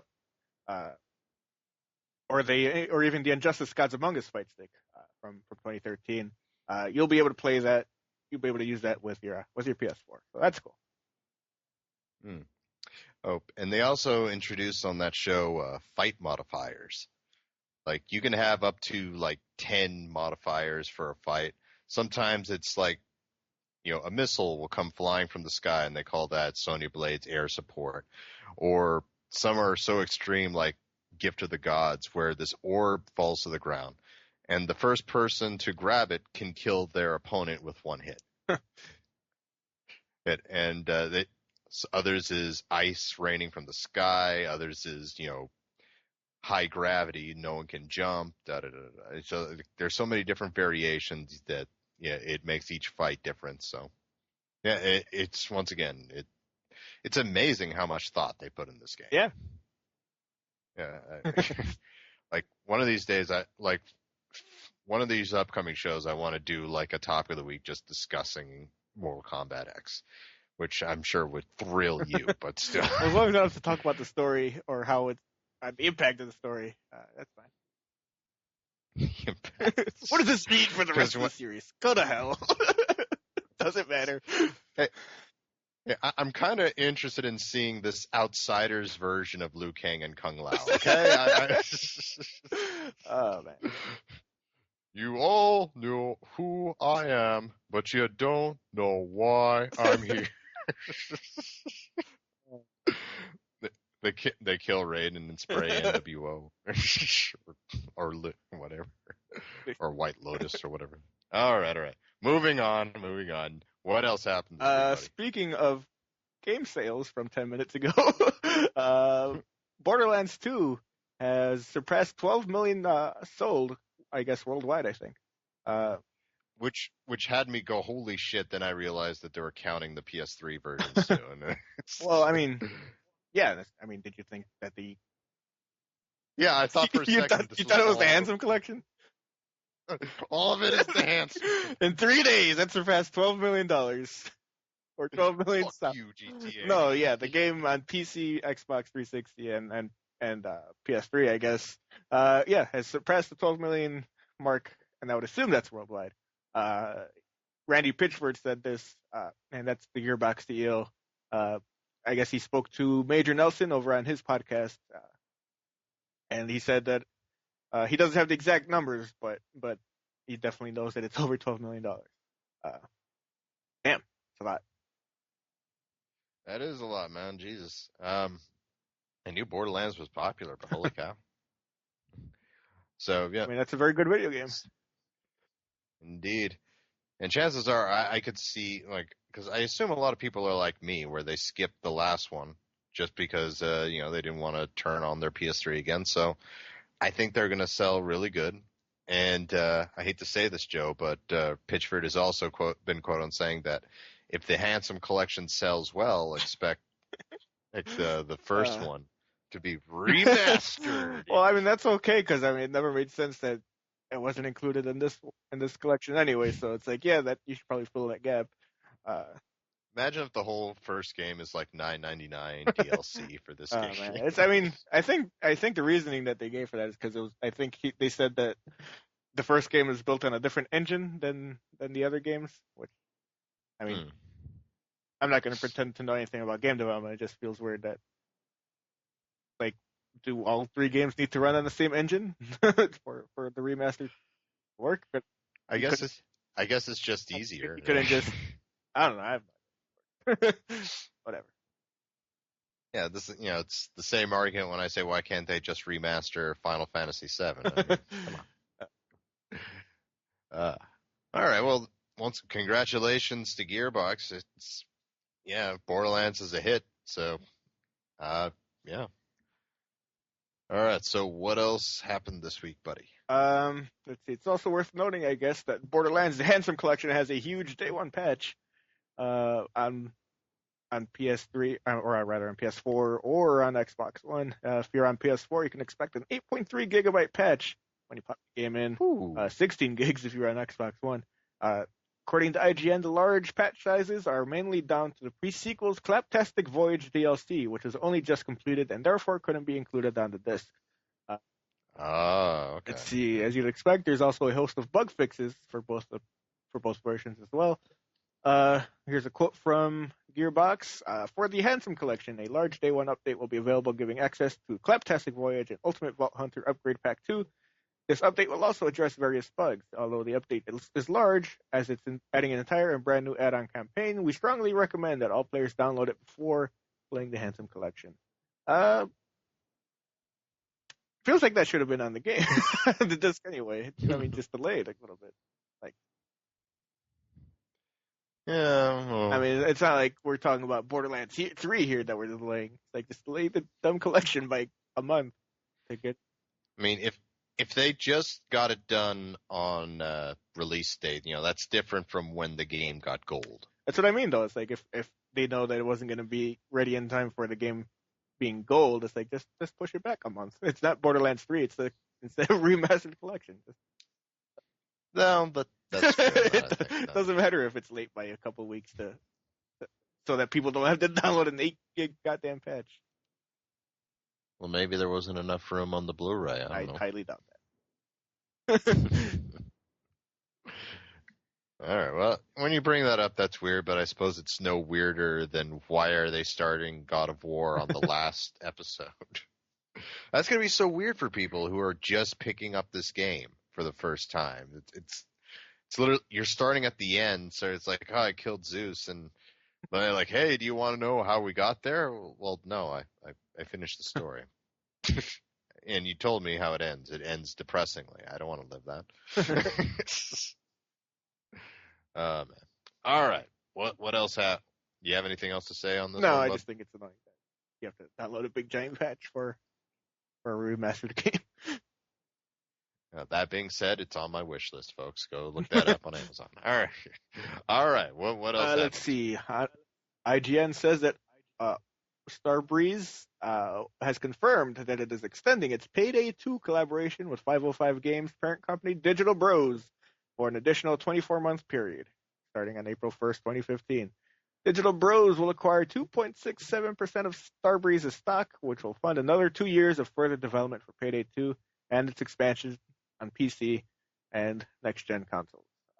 Basically, they're saying that they'll be supporting the game for another 2 years with DLC. Apparently, people have been happy with the DLC they've been getting with Payday 2. Some of it's paid, some of it's free, but apparently people really like it either way. So I guess that's cool. they'll continue supporting that. That's cool. I like Payday 2. I didn't play much of it, but I liked what I did play. That's awesome. I haven't had a chance to play it yet. I don't remember if it was that on PlayStation Plus? What paid? I think it was actually. So yeah, it's one of those. I don't have an excuse. I think I own the game. It's just that I've been busy. Like I remember, I know I have it digitally just because we got a bunch of review copies when the game came out. Like they were very happy to just, I guess, give everybody who asked a bunch of review copies for co-op purposes. So that's how I played it. But yeah, I don't remember if it was on PlayStation Plus or not. I'm pretty sure it was. I'll have to go back and check. Alrighty, what else happened this week? All right, here's your layoff news of the week. Driveclub developer Evolution apparently is set to lose 55 of its staff, according to inside sources, telling Eurogamer. Yeah, two independent sources close to the studio mentioned the 55 figure to Eurogamer after the cuts were announced to staff at the Runcorn-based developer last Friday, March 20th. That's roughly half of the studio, sources say, with the redundancies affecting permanent staff. One source indicated some of the 55 may be retained as contractors, but that's up in the air at this point. Last week, Eurogamer revealed the restructure at the studio, which Sony said was part of a move to focus on Driveclub, quote, as a service, as well as the launch of the long-delayed PS Plus edition. Of course, Evolution is part of Sony's vast worldwide studio setup, which includes Killzone maker Guerrilla Games, Uncharted developer Naughty Dog, and SingStar creator Sony London Studio. Let's see, Sony's statement on the matter. Evolution Studios will now focus on Driveclub as a service going forward. In particular, the important launch of the PlayStation Plus edition. We'll be restructuring Evolution Studios to ensure that Sony Computer Entertainment Worldwide Studios, and in particular, Evolution Studios, are in the best position to achieve these goals. Our first-party development studios are key to our creative strategy, and we're very excited about the future projects being worked on and the role Evolution Studios will play. And specifically about the redundancies, they said, quote, we will be looking to relocate team members throughout the studios, but unfortunately, some redundancies will be necessary, and in those cases, we will assist staff in any way we can. Yep. There you go. That's unfortunate and also not surprising. Yeah, I was about to say, I'm never happy when someone loses their job. Obviously, neither is Joe, of course. But at the same time, they made it very easy for Sony to make that decision, unfortunately. Yeah, it's like they not only dropped the ball, they threw up on it. It was pretty terrible. I mean, to delay what was to be a tentpole launch game for the PlayStation 4 by a year, and then to have it come out in such shoddy disrepair anyway.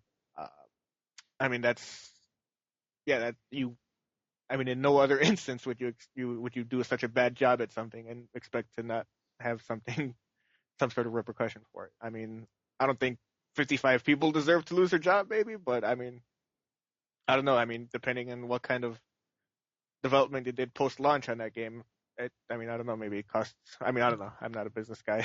I don't know, but it sucks. Sucks all around. Yeah. I mean, and by the way, for that PlayStation Plus edition, you may as well just make the game a free PlayStation game on some month and just call it good at this point. But yeah, I mean, the game, and it sucks because, when looking at the trailer, I actually had people excited for the game. I have friends who actually are in a car club, and as soon as I told them about the features, like, oh, we could have our own car club in the game too, they were actually really stoked. So I think there was a market for this game too, but it's gone now. Yeah. I mean, you have one chance at a first impression, and they kind of blew it. Now, that being said, do you think, like, if there's ever a sequel that Sony can turn that around, or? No, that the Driveclub name has been sullied, I think, to an irreparable degree. It'll come out next year as Club Drive. Oh man, I mentioned this before on the show either last week or the week before, but I think that the PlayStation Plus edition should just be canceled and it should just be the full game for PlayStation Plus at this point, because Yeah, that's what I was saying. Just make it the whole thing just release the whole thing at this point, because you got to say you're sorry somehow. I mean, And since obviously it wouldn't be super fair, I mean, just doing that wouldn't be fair to people who did buy Driveclub. So on top of that, they should probably give them some sort of, you know, PSN credit if they do go that route. I think that would be fair to compensate people either for waiting or compensating people for buying into a broken product. Yeah, for those people who paid for it already, give them a little Big Planet 3 for free. Or a game that. No, sorry for one broken game. Here's another.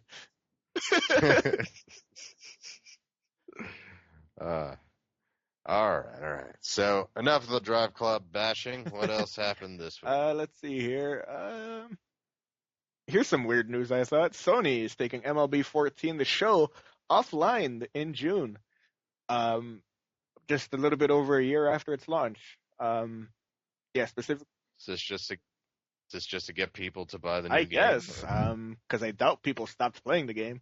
And June 18th is when that'll be your last day to play MLB 14 online. Apparently,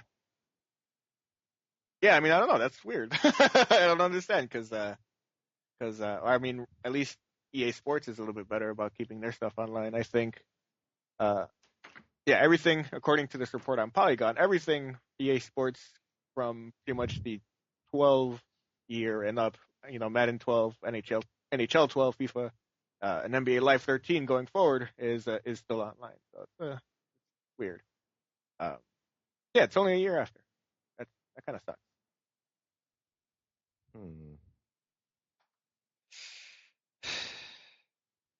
Well, yeah, that is weird. I mean, I'm guessing that's all it is just that they want more people to buy the game. So I guess that's going to be a new practice next time. Every time the new game comes out, you can expect the servers to be closed before too long. All right. Have you got the new version of it? It's not out for another few days. It's out on the 31st, but I do have it pre-ordered. And there you go. Hopefully I do well in my second Best Buy interview so that I can not have to cancel that pre-order before it ships out to my house. Yeah, I'm rooting for you, buddy. All right, what's next? Speaking of shutdowns, Sony is also shutting down the free-to-play Vita game Destiny of Spirits. I don't know if you remember this game, Malcolm. It sounds familiar. That'll be shutting down on June 30th. According to the announcement, after this date, you will not be able to play or access the game, and all unused Destiny orbs will expire. The end dates for Destiny orb sales are June 30th in the Americas, April 28th in Europe, and April 29th in Asia. Yeah, and that game's not been out for a long time either. It came out last March, 2014. And just the servers are closing down, or the whole game? Well, you can't play the game without connecting online, so. I'm guessing it's one of those not enough people were using it. I guess so, but I mean, I think I swear that I saw Shuhei tweet a few screenshots periodically of that game. So he's probably bummed that he has to shut it down. That must be pretty weird, pretty sucky. Yeah, it's like, but I like this game. I'm actually playing it, and I have to shut it down. Oh. Poor Shuhei. But yeah, I mean, I never played the game, but I do remember Shuhei saying that he liked the game. So I remember being stoked for it back when I was excited about Destiny because it had the word Destiny in it. Yeah, I remember when when the trademark for that leaked and people were like, "Oh, are they making a Vita game for Destiny 2?" I was like, "No, it's free to play garbage. Don't bother." All right. So what else is one next? more shutdown here, Malcolm, but this one's on the far end of the spectrum here, with Square Enix shutting down the PlayStation 2 and Xbox 360 servers for Final Fantasy XI, which will come to an end finally on March 2016. The game originally released in 2002 for PS2, Windows PC, and then later on Xbox 360, but it will remain active on Windows PC. So if you've been playing this game on PS2 for 13 years and still want to keep after March 2016, you'll have to migrate your character over to the PC game. But there you go. Yep. Once again, switch to the new game, Chico. Yeah, or just get Final Fantasy 14, whatever. Yeah, freaking A, man. It's been 13 years. That's enough time to save $60. Jesus. 13 years. That's wow. That's impressive for a game that I heard nothing but terrible things about. Exactly, man. All right. What's the next story, bub? All right, we're getting into release date news here. Broken Age, the adventure game by Double Fine Productions, is coming to PS4 and PlayStation Vita on April 28th, 2015. I'm actually kind of looking forward to this one. The first act of the game, or the first half of it, Act 1, released, I believe, last year in January on PC, and that'll be releasing on April 28th as well. And then the PS4 and the Vita game is just gonna be the whole thing, and that'll be releasing on the same day. So cool. Nice. I don't know if that's cross-buy. Yep. Probably not. I don't know. This kind of looks like a point-and-click style adventure, if I'm not mistaken. So you control one character who's on this weird planet, and you control this kid, voiced by Elijah Wood, who's in a spaceship. I backed this game on Kickstarter. I've had this game on my PC for a while, but I just didn't play it because it's only the first half of the game, so I'll just wait for all of it to be out. Let's see. The full price of the game will be $24.99 on PS4 and Vita. That's fair. Price, yeah. Let's see. The full game will also feature cross-buy, cross-save. So there you go. And lots of pointy-clicky adventure gaming fun times, according to the PlayStation blog. So there you go. All those questions answered in one sentence. Alrighty. What's the next release date? Next release date is F1 2015, finally coming to PlayStation 4 in June of 2015. More specifically, June 12th on PlayStation 4 and Xbox One and PC. Yeah, it's not surprising that the game's coming out. It's just it's finally a matter of time for that game to come out on proper current gen systems, because I reviewed, 2012, I think, for Front Towards Gamer a while back. Oh wow, yeah. And then I was like, yeah, I'd like to play this on PS4. So I figured it would come out last year, but it did not. But finally, PS4 released for this year, so I'm excited for that. Yeah. All right. I don't really have too much to say on racing games, so what else is coming Let's see. RBI Baseball 15 is launching March 31st on PS4. Like last year's game, it will launch for $19.99. Interested parties can pre-order downloadable copies from GameStop if they want to do that. Let's see. $19.99. There you go. That's pretty much it. Wow, are all these release dates for games that you can't wait for, Joe? It's like I would have maybe versus this game that you backed on Kickstarter into a racing game, into a baseball game. Come on. Unfortunately, I'm not as excited for RBI Baseball because last year's game was such a stinker. They seem to have, or at least they claim to have fixed a lot of the things that people disliked about last year's game, but I'm going to go ahead and go with the wait and see approach on this one, especially since it comes out the same day as the show anyway. So I'll have my fill of baseball. All right. Well, what's the next game? Let's see. A game called Monster Bag is coming to PlayStation 4 on April 7th, or on PlayStation Vita rather, on April 7th. It's a goofy little game, but it looks kind of fun. For $10, you basically play as a little knee-high monster who's attached to their owner who leaves the house or something, and you have to go find this girl who is your pet owner, I guess. But the thing is that all these crowds of people that you come across will kill you indiscriminately upon seeing you or something.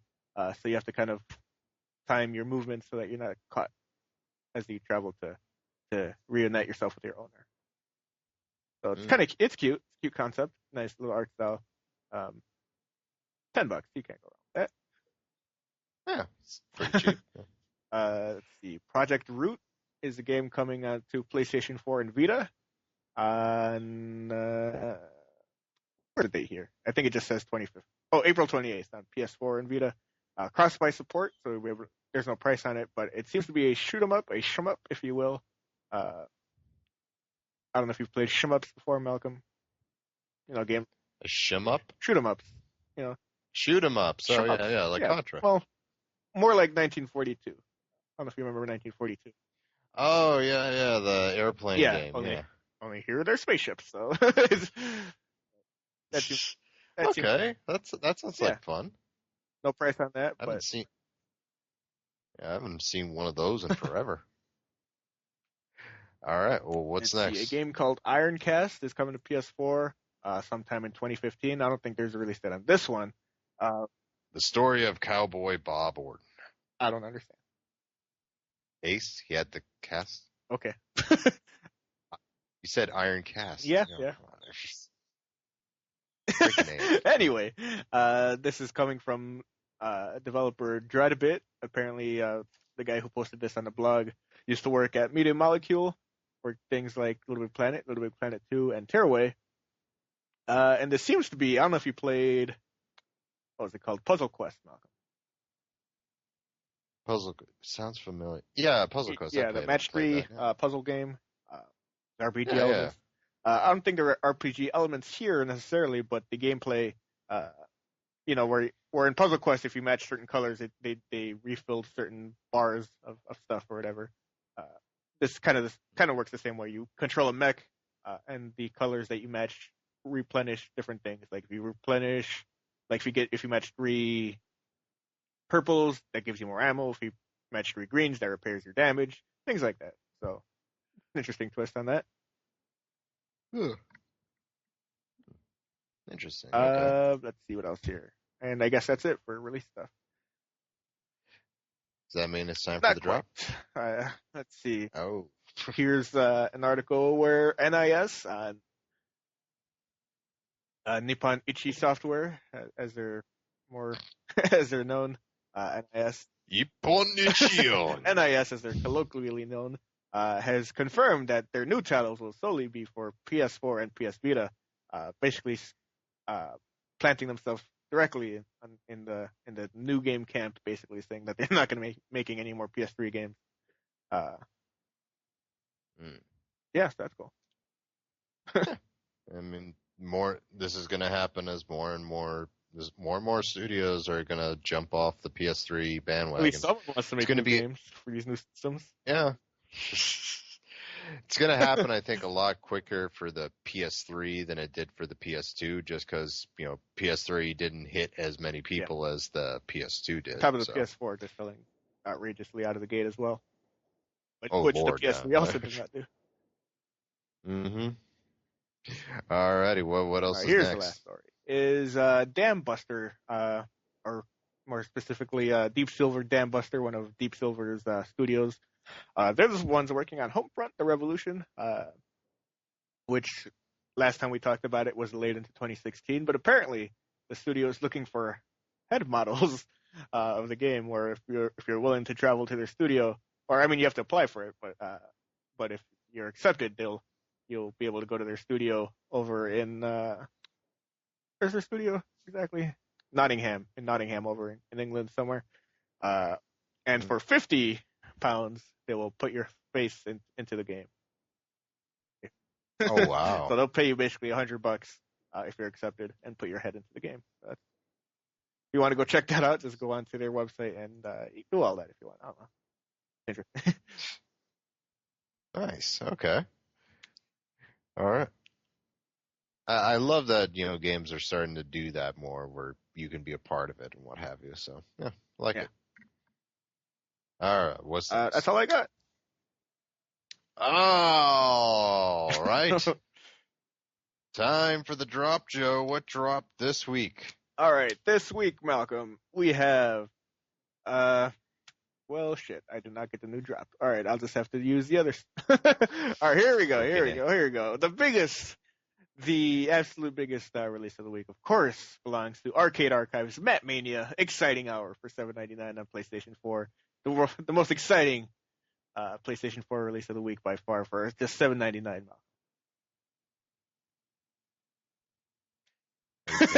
Hey man, this game looks pretty neat. I think you'd like it. It's a wrestling game. Here. Yeah, I've actually heard about it here and there. It's like I saw like pictures of it, and I snickered to myself because the initials for the Fed are TWA, which were the initials for the Backyard Fed that I was a part of There forever you go. ago. It's But it's pandering directly to you, Malcolm. so what's it like? I don't know. It just seems to be an old 8-bit era arcade game uh, that they've ported over. Arcade art. So wait, is this game new or is it like an old game that was No, it's recreation? an old game that they've ported over to PS4 for $7.99. Uh, yeah, here's a description on the PlayStation Store. Matt Mania Exciting Hour, which is a hilarious name, by the way, is a wrestling game that was released from Technos Japan in 1985. Players use variety techniques to be the champion.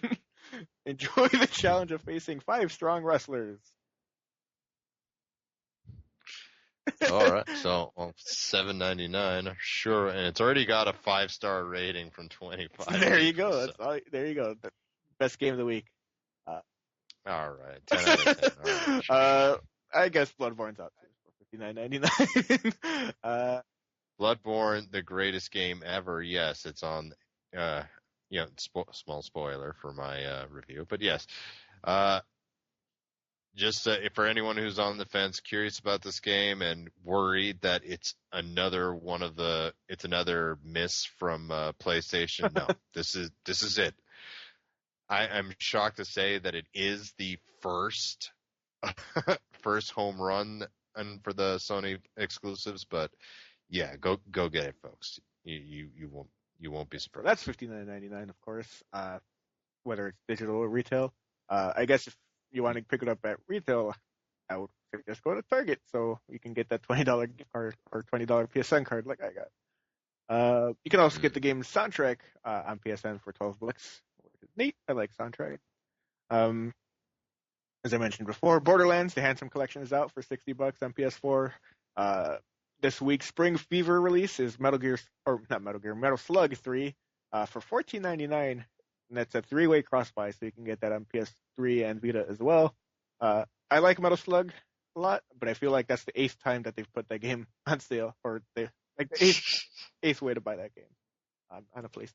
Yeah, it feels like I've told people that it was released multiple times. I bought the Metal Slug collection on PSP a long time ago. That included Metal Slugs 1 through 7, I think.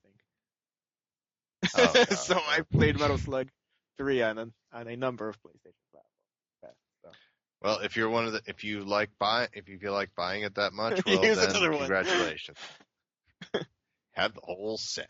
Let's see. Slender: The Arrival is out on PlayStation 4 this week as well for $10. I could have sworn that came out a long time ago, but I guess not. Yeah, it was like there are actually 2 Slenderman games. So yeah. All right. Let's see. Yorby Episode 1 is $19.99. Let's see. WWE 2K15 WrestleMania bundle.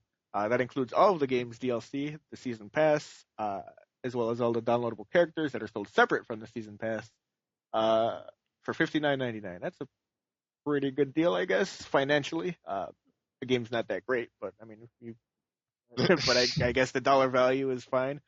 On PS3, you can get Armored Core as a PS1 classic. You can get that as a PS. You can get it on Vita as well for $5.99. DOA 2, Dead or Alive 2 Hardcore as a PlayStation 2 classic for $10. And PlayStation Vita, you can also get 2013 Infected Wars for $4.99. You can also get Damascus Gear Operation Tokyo for $14.99. There's also another Ninjago game, Lego Ninjago Shadow of Ronin, $29.99. You can pre-order God of War 3 Remastered for $39.99. You can pre-order Already, goddamn. You can pre-order Wolfenstein. I mean, you can pre-order Uncharted 4, and that game isn't out till 2016. And you can pre-order that game starting in November or December? Some people, when that game comes out digitally, some people will have pre-ordered it 14 months before. That's true. Wow. But it's worth it. It's going to be a good game. Eventually. And you can also pre-order Wolfenstein: The Old Blood for $20. And As opposed to the new blood, yes. All right, and let's see. The Spring Fever promotion also means that this week's franchise sale is God of War, so you can get a number of God of War things on sale as well.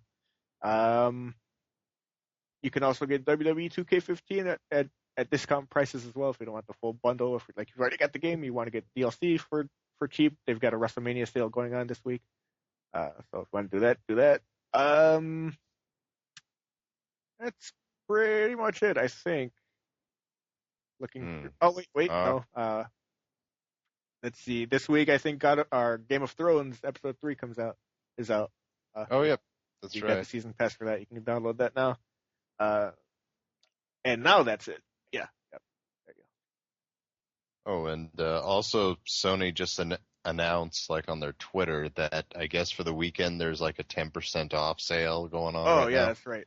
It's actually a code that you have to input on the checkout page, but it's on the very first page of the PlayStation Store. So just go to store.playstation.com or whatever, and the code will be right there for you to copy and paste, I think. And that's a cart purchase too, like a one-time, anything you put in your cart, one-time thing. So 10% off of whatever you want. Beauty. All right. Well, without further ado, it's something I've been waiting to talk about with Joe for some time as we head over to Topic of the Week.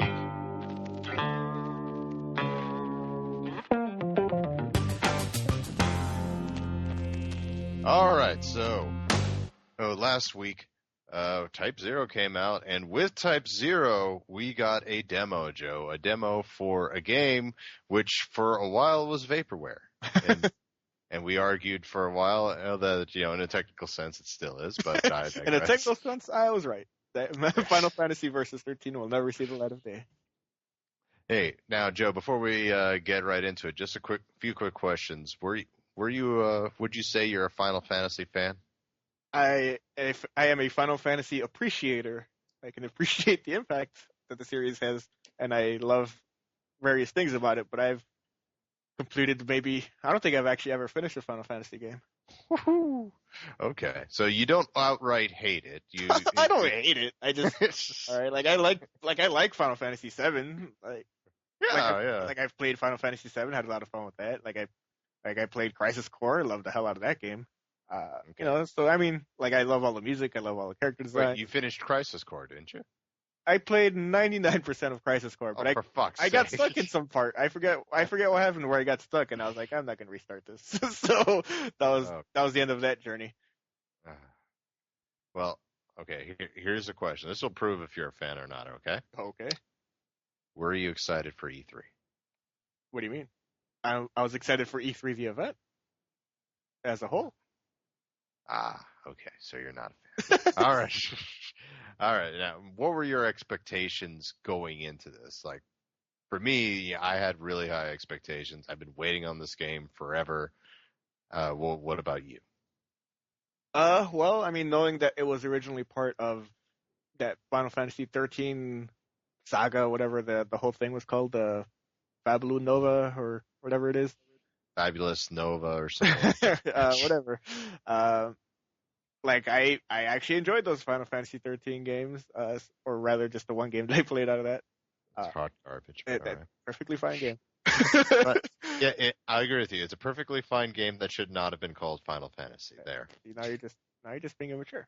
You're like those people who are like, Dante should have white hair. No. What about you? So you can't just enjoy the thing in front of you. It has to be it has to be an exact certain way. Okay. I'll remember that next time we talk about Resident Evil 6, but continue. Which I never played, by the way, so whatever. Exactly. So, I mean, what's the argument? I don't know. But anyway, I like the things Final Fantasy has to offer. They're very pretty games. Like, the character designs are always awesome. The music's always awesome. So, I love, Nobuo Uematsu. I think he's one of the brilliant minds in video game music, so. Oh, yeah, I listened to an interview with him, or read an interview with him, that discussed why we rarely see DLC for Final Fantasy, or if we should expect DLC for these games. And he's like, no, we've always had the belief that when we release a Final Fantasy, it's a finished game, which is It's amazing how that's such a novel idea in video games right now. Wait, who said this? Uh, Nitsuyu, God, I can't remember the major guy behind Final Fantasy, Tetsuya. Nomura. Yeah, that Oh, guy. I guess he's not behind Final Fantasy 13 too. But that game had a lot of DLC. Did it? Yeah, you could buy Mass Effect skins for the characters. I was like, it was very weird. Oh, yeah, but it was all closed DLC. Oh wait, it had episodes. Yeah, I think there were episodes too. So yeah, okay. Although I don't think he was behind that game though. So there you go. It was the worst game ever. Now continuing on to 0 out of 10, and going on to this, I will admit, the first thing, I still haven't played Type 0 yet. I just started downloading the demo because let's face it, that's what I cared about. That's the reason 90% of people bought Final Fantasy Type 0 HD. And that's why it's gonna make a lot of money this third month. It's the zone of the enders of its day.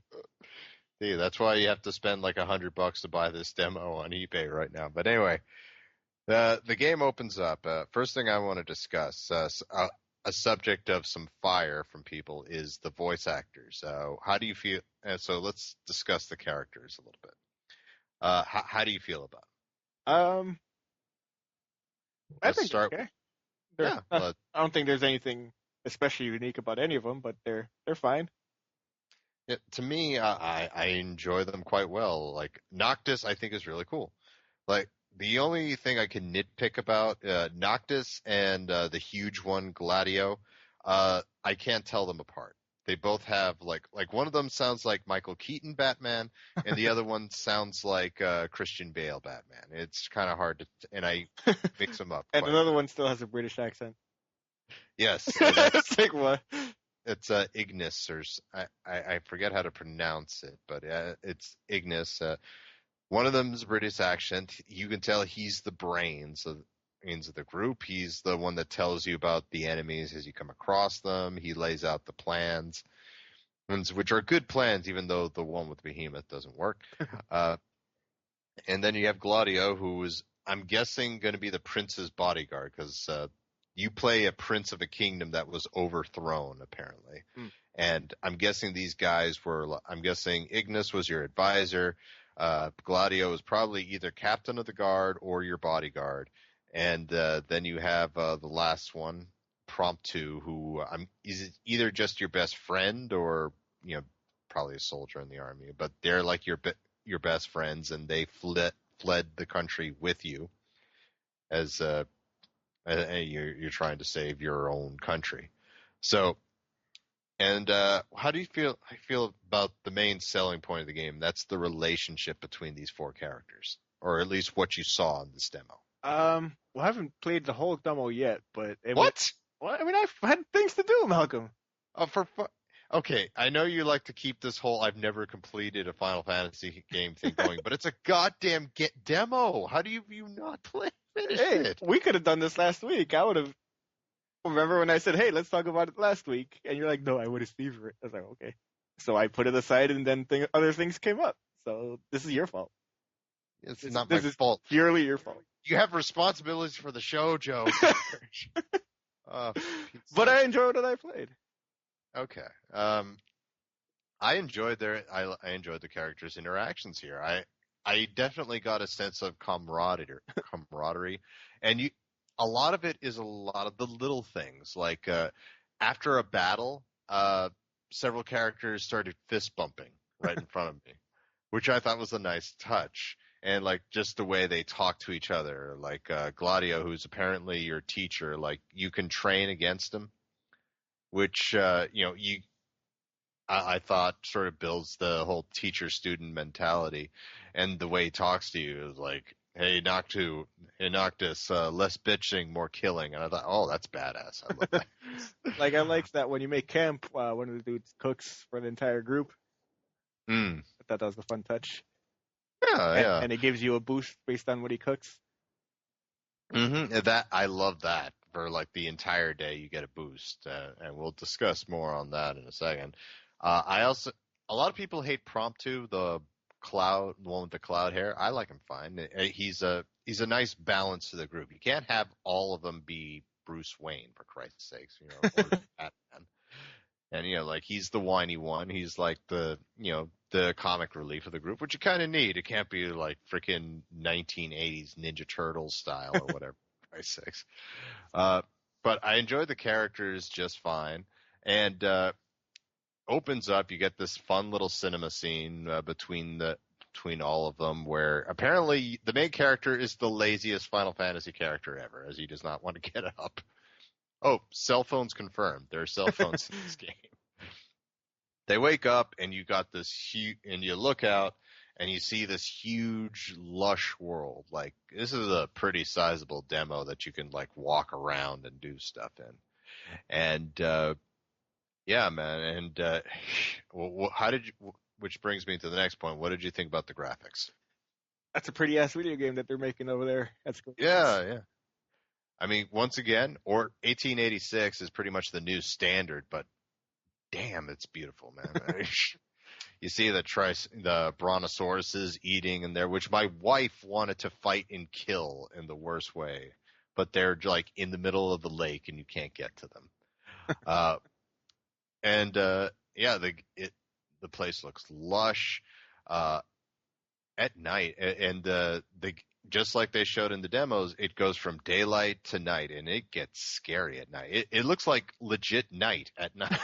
It's fucking dangerous at night. Like I haven't been keeping up with the trailers or the gameplay stuff, or the gameplay stuff rather, about the game. So I ventured out at night. When you make camp, it's like, oh, like if you make camp, like you will abandon all the side quests for the day. I was like, oh, I guess I'll go finish up that side quest on the other side of the map. And just walk into a field, and it's like 30 dudes or like 30 super powerful dudes that just kept coming and respawning and just filling the area until I just ran the hell away. And I was like, I had no idea. Okay, apparently this is Final Fantasy Dying Light, apparently. Yeah. Enemies get more powerful at night, and like you can tell it's like it's a more powerful enemy when you get the different battle music. Like certain enemies have their own music. It's great. And speaking of which, I love the music in this game, Joe. Well, I mean, you can always count on Final Fantasy.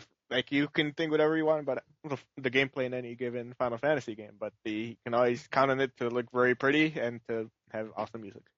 Indeed, and this is no different. The music was amazing orchestra-style music, and I just fell in love with every single, like, the very first battle music. I'm like, oh, yes, this is wonderful. Yeah, and let's talk about the enemies, too, which the amount of detail, like, a lot of these enemies get personality that they never had before. Like the imps, which are typically the worst enemy in Final Fantasy. They have like one hit point and that's it. They're freaking scary in this game. Like they're used for jump scares, like in multiple times in the cave where you I guess they live in, and they just swarm you. They are so dangerous.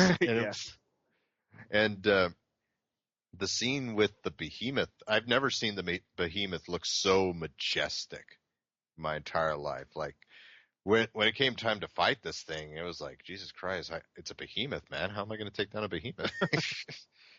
How did you feel about the enemies of this game? I thought they were cool. Like I like also that the first time you experience one, the camera kind of zooms in on them, and there's this weird little kind of montage of like what kind of enemy it is. Like, oh, I was like, oh, okay, that's cool. But yeah, like I just like the combat in the game. The combat's surprisingly pretty good. All right, well, we'll transition there, though. I want to come back to one more enemy before we finish. But yeah, the combat of the game, bringing it down, you control Noctis. It's very Kingdom Hearts style of combat. Like everyone in the party is like fighting in this like huge Hal Needham style fight where everyone's fighting at the same time. And by the way, kudos to your party. You can count on them. they're not dumb. They're not just like, it's not like in The Order, which like one of my little nitpicks. Your party is completely useless in The Order. They shoot like Joes from GI Joe, for crying out loud. But no, this they can kill an enemy without you. They know what to do in a fight. Yeah. But essentially, they use this mechanic that I'm just calling warping, where you can lock on to an enemy and you basically throw your sword and you'll warp right to him and attack him. Also, Noctis is technically armed with 6 different weapons. One of them is what he starts a combo with. One of them is what he uses primarily for the combo. Another one is what he uses to finish off a guy.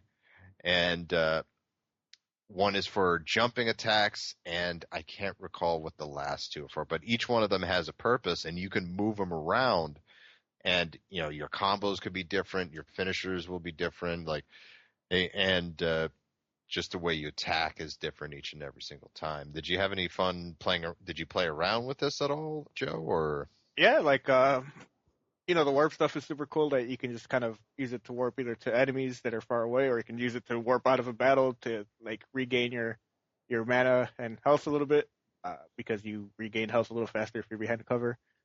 So it's very useful for that.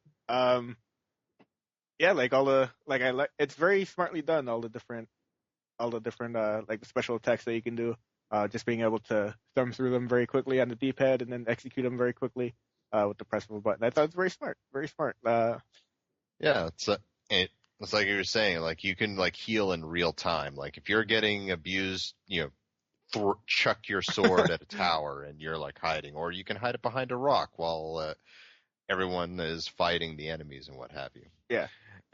And during fights, your friends can be knocked down, and instead of using a Phoenix Down, you actually go up to them and physically like revive them. You're like, hey man, you ready? And it's like, all right, thanks.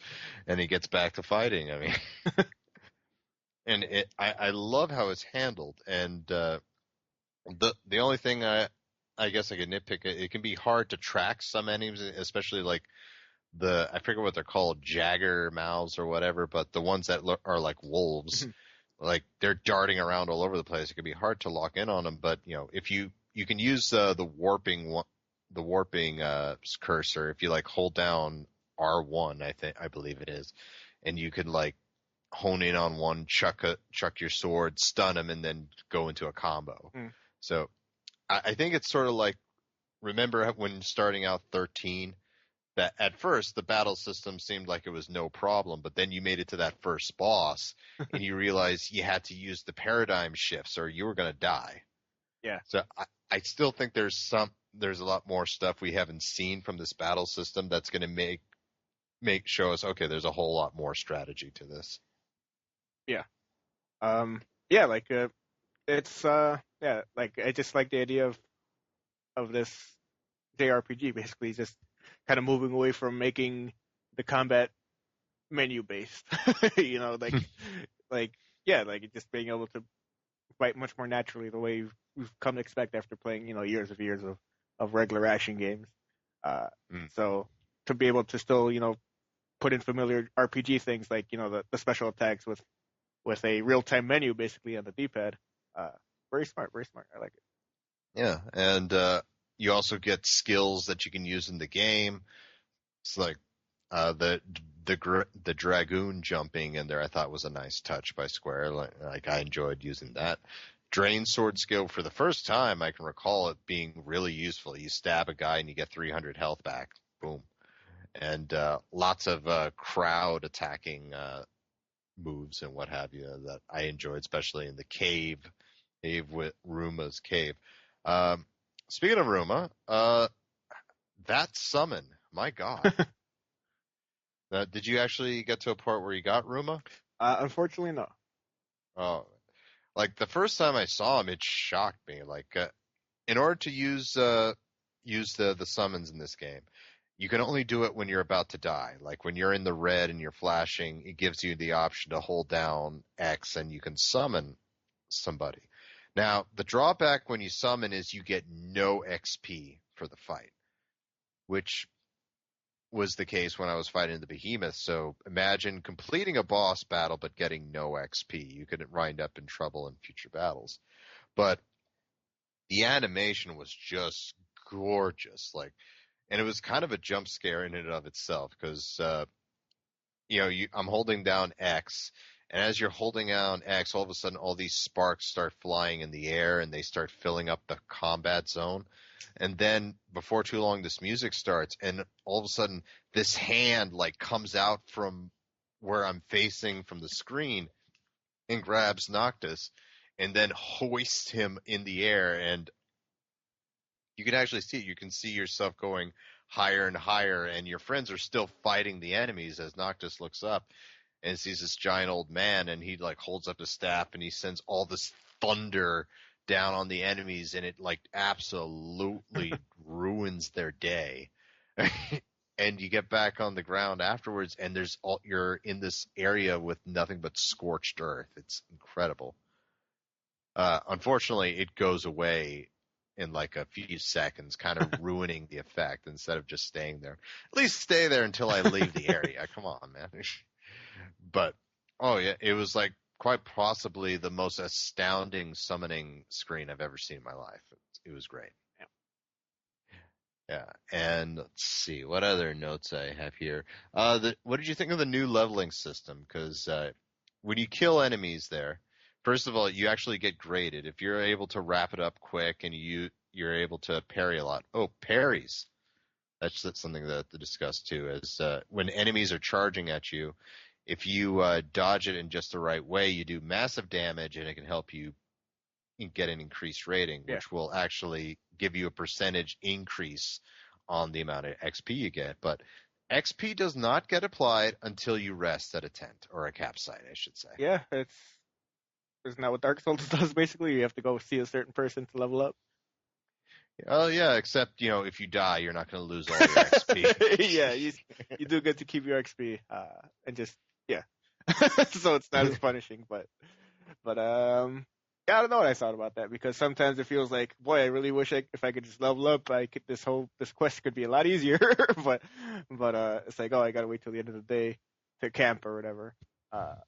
Well, you can camp at any time, even if it's just in the middle of the day. Oh, all right, and it doesn't move time forward necessarily.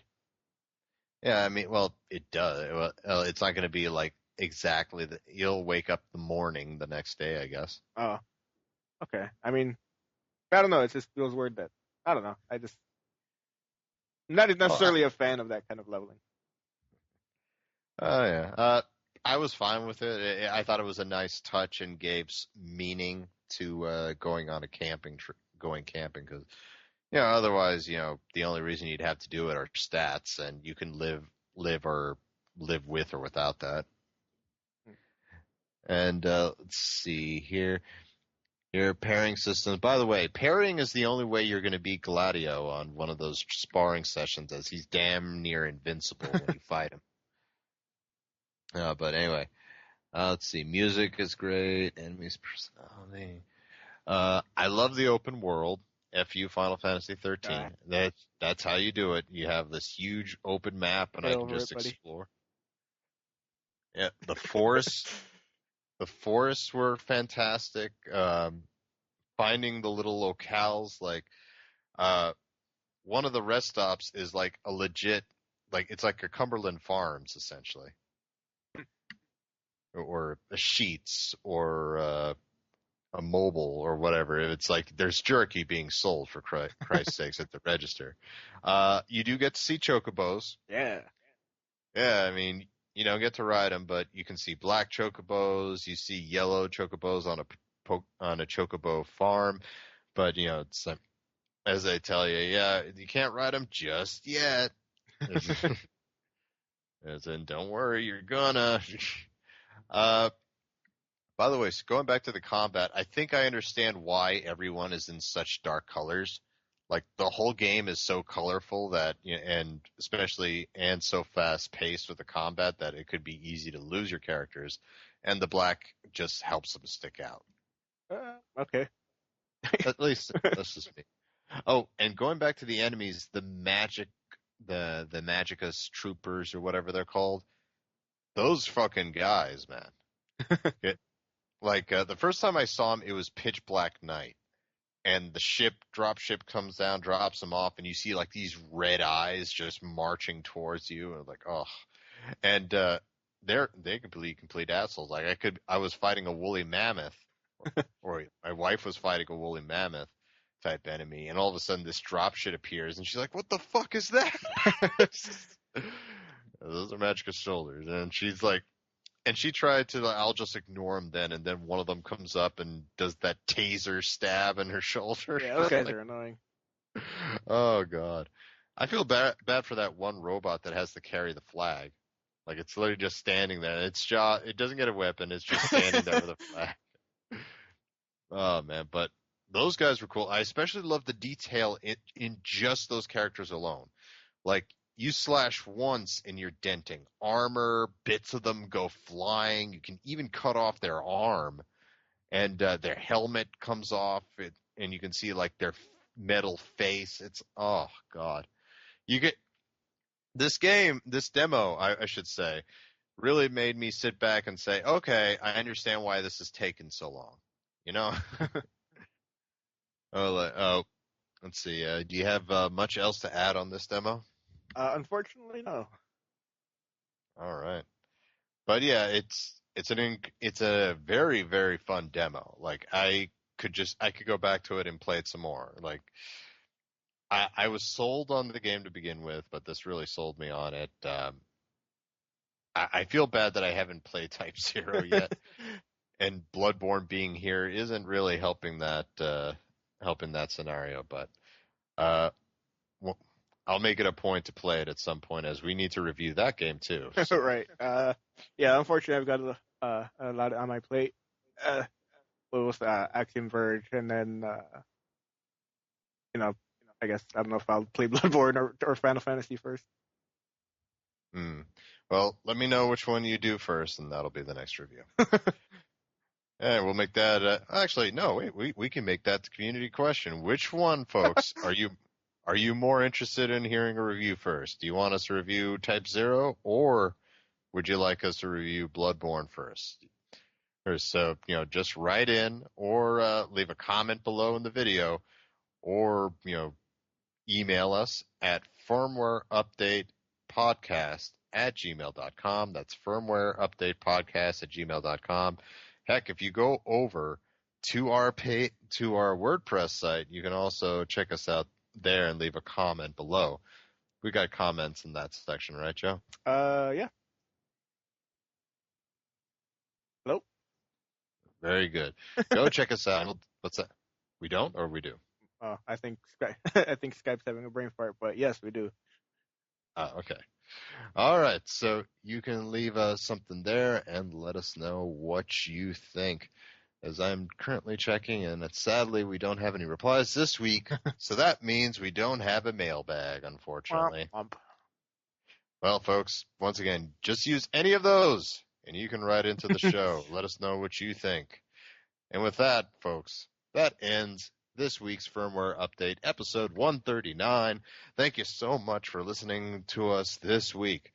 If you want to follow the show, you can. If you have an Apple device, you can head right over to iTunes, hit that subscribe button, and you will have every single episode as they come. You can also do us easy and just give us a 5-star review. Do us an easy, folks. Whatever that is. Please. Do us an easy. Yeah. And leave that 5-star review. Really helps the show. If you have an Android device, don't worry. You can still help us out. You can download Stitcher Radio. It's a free app which allows you to stream all the apps right there and then on your phone. If you'd rather download the site, you can also find us on SoundCloud, where the latest episode will be there. Or if you want access to all of them, you can get a little app we recommend called Pocket Casts, which allows you to stream and to download. And if you have some time, still head over to iTunes website and leave us that 5-star review. And, of course, you can find us on Homebase, our bread and butter, our WordPress page. You can head over to thefirmup.wordpress.com and see all the latest episodes there, as well as leave a comment below for us to read on this next week's show. And you can download us as well as just listen to us right then and there. You can find us finally on Twitter, PSMalk for me, Wands23 for Joe, and for the show itself, head over to @TheFirmUp. And Joe, is there? Oh, by the way, if you like wrestling, once again, WrestleMania is this weekend. If you like wrestling, head on, check our other podcast out, Slam University, where this week we check out the Macho Man Randy Savage just in time for his induction into the Hall of Fame. So check us out at all those places. Joe, have I left out anything? No, sir. Bugger up. All right.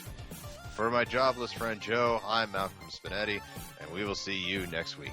See ya. All right. And we are...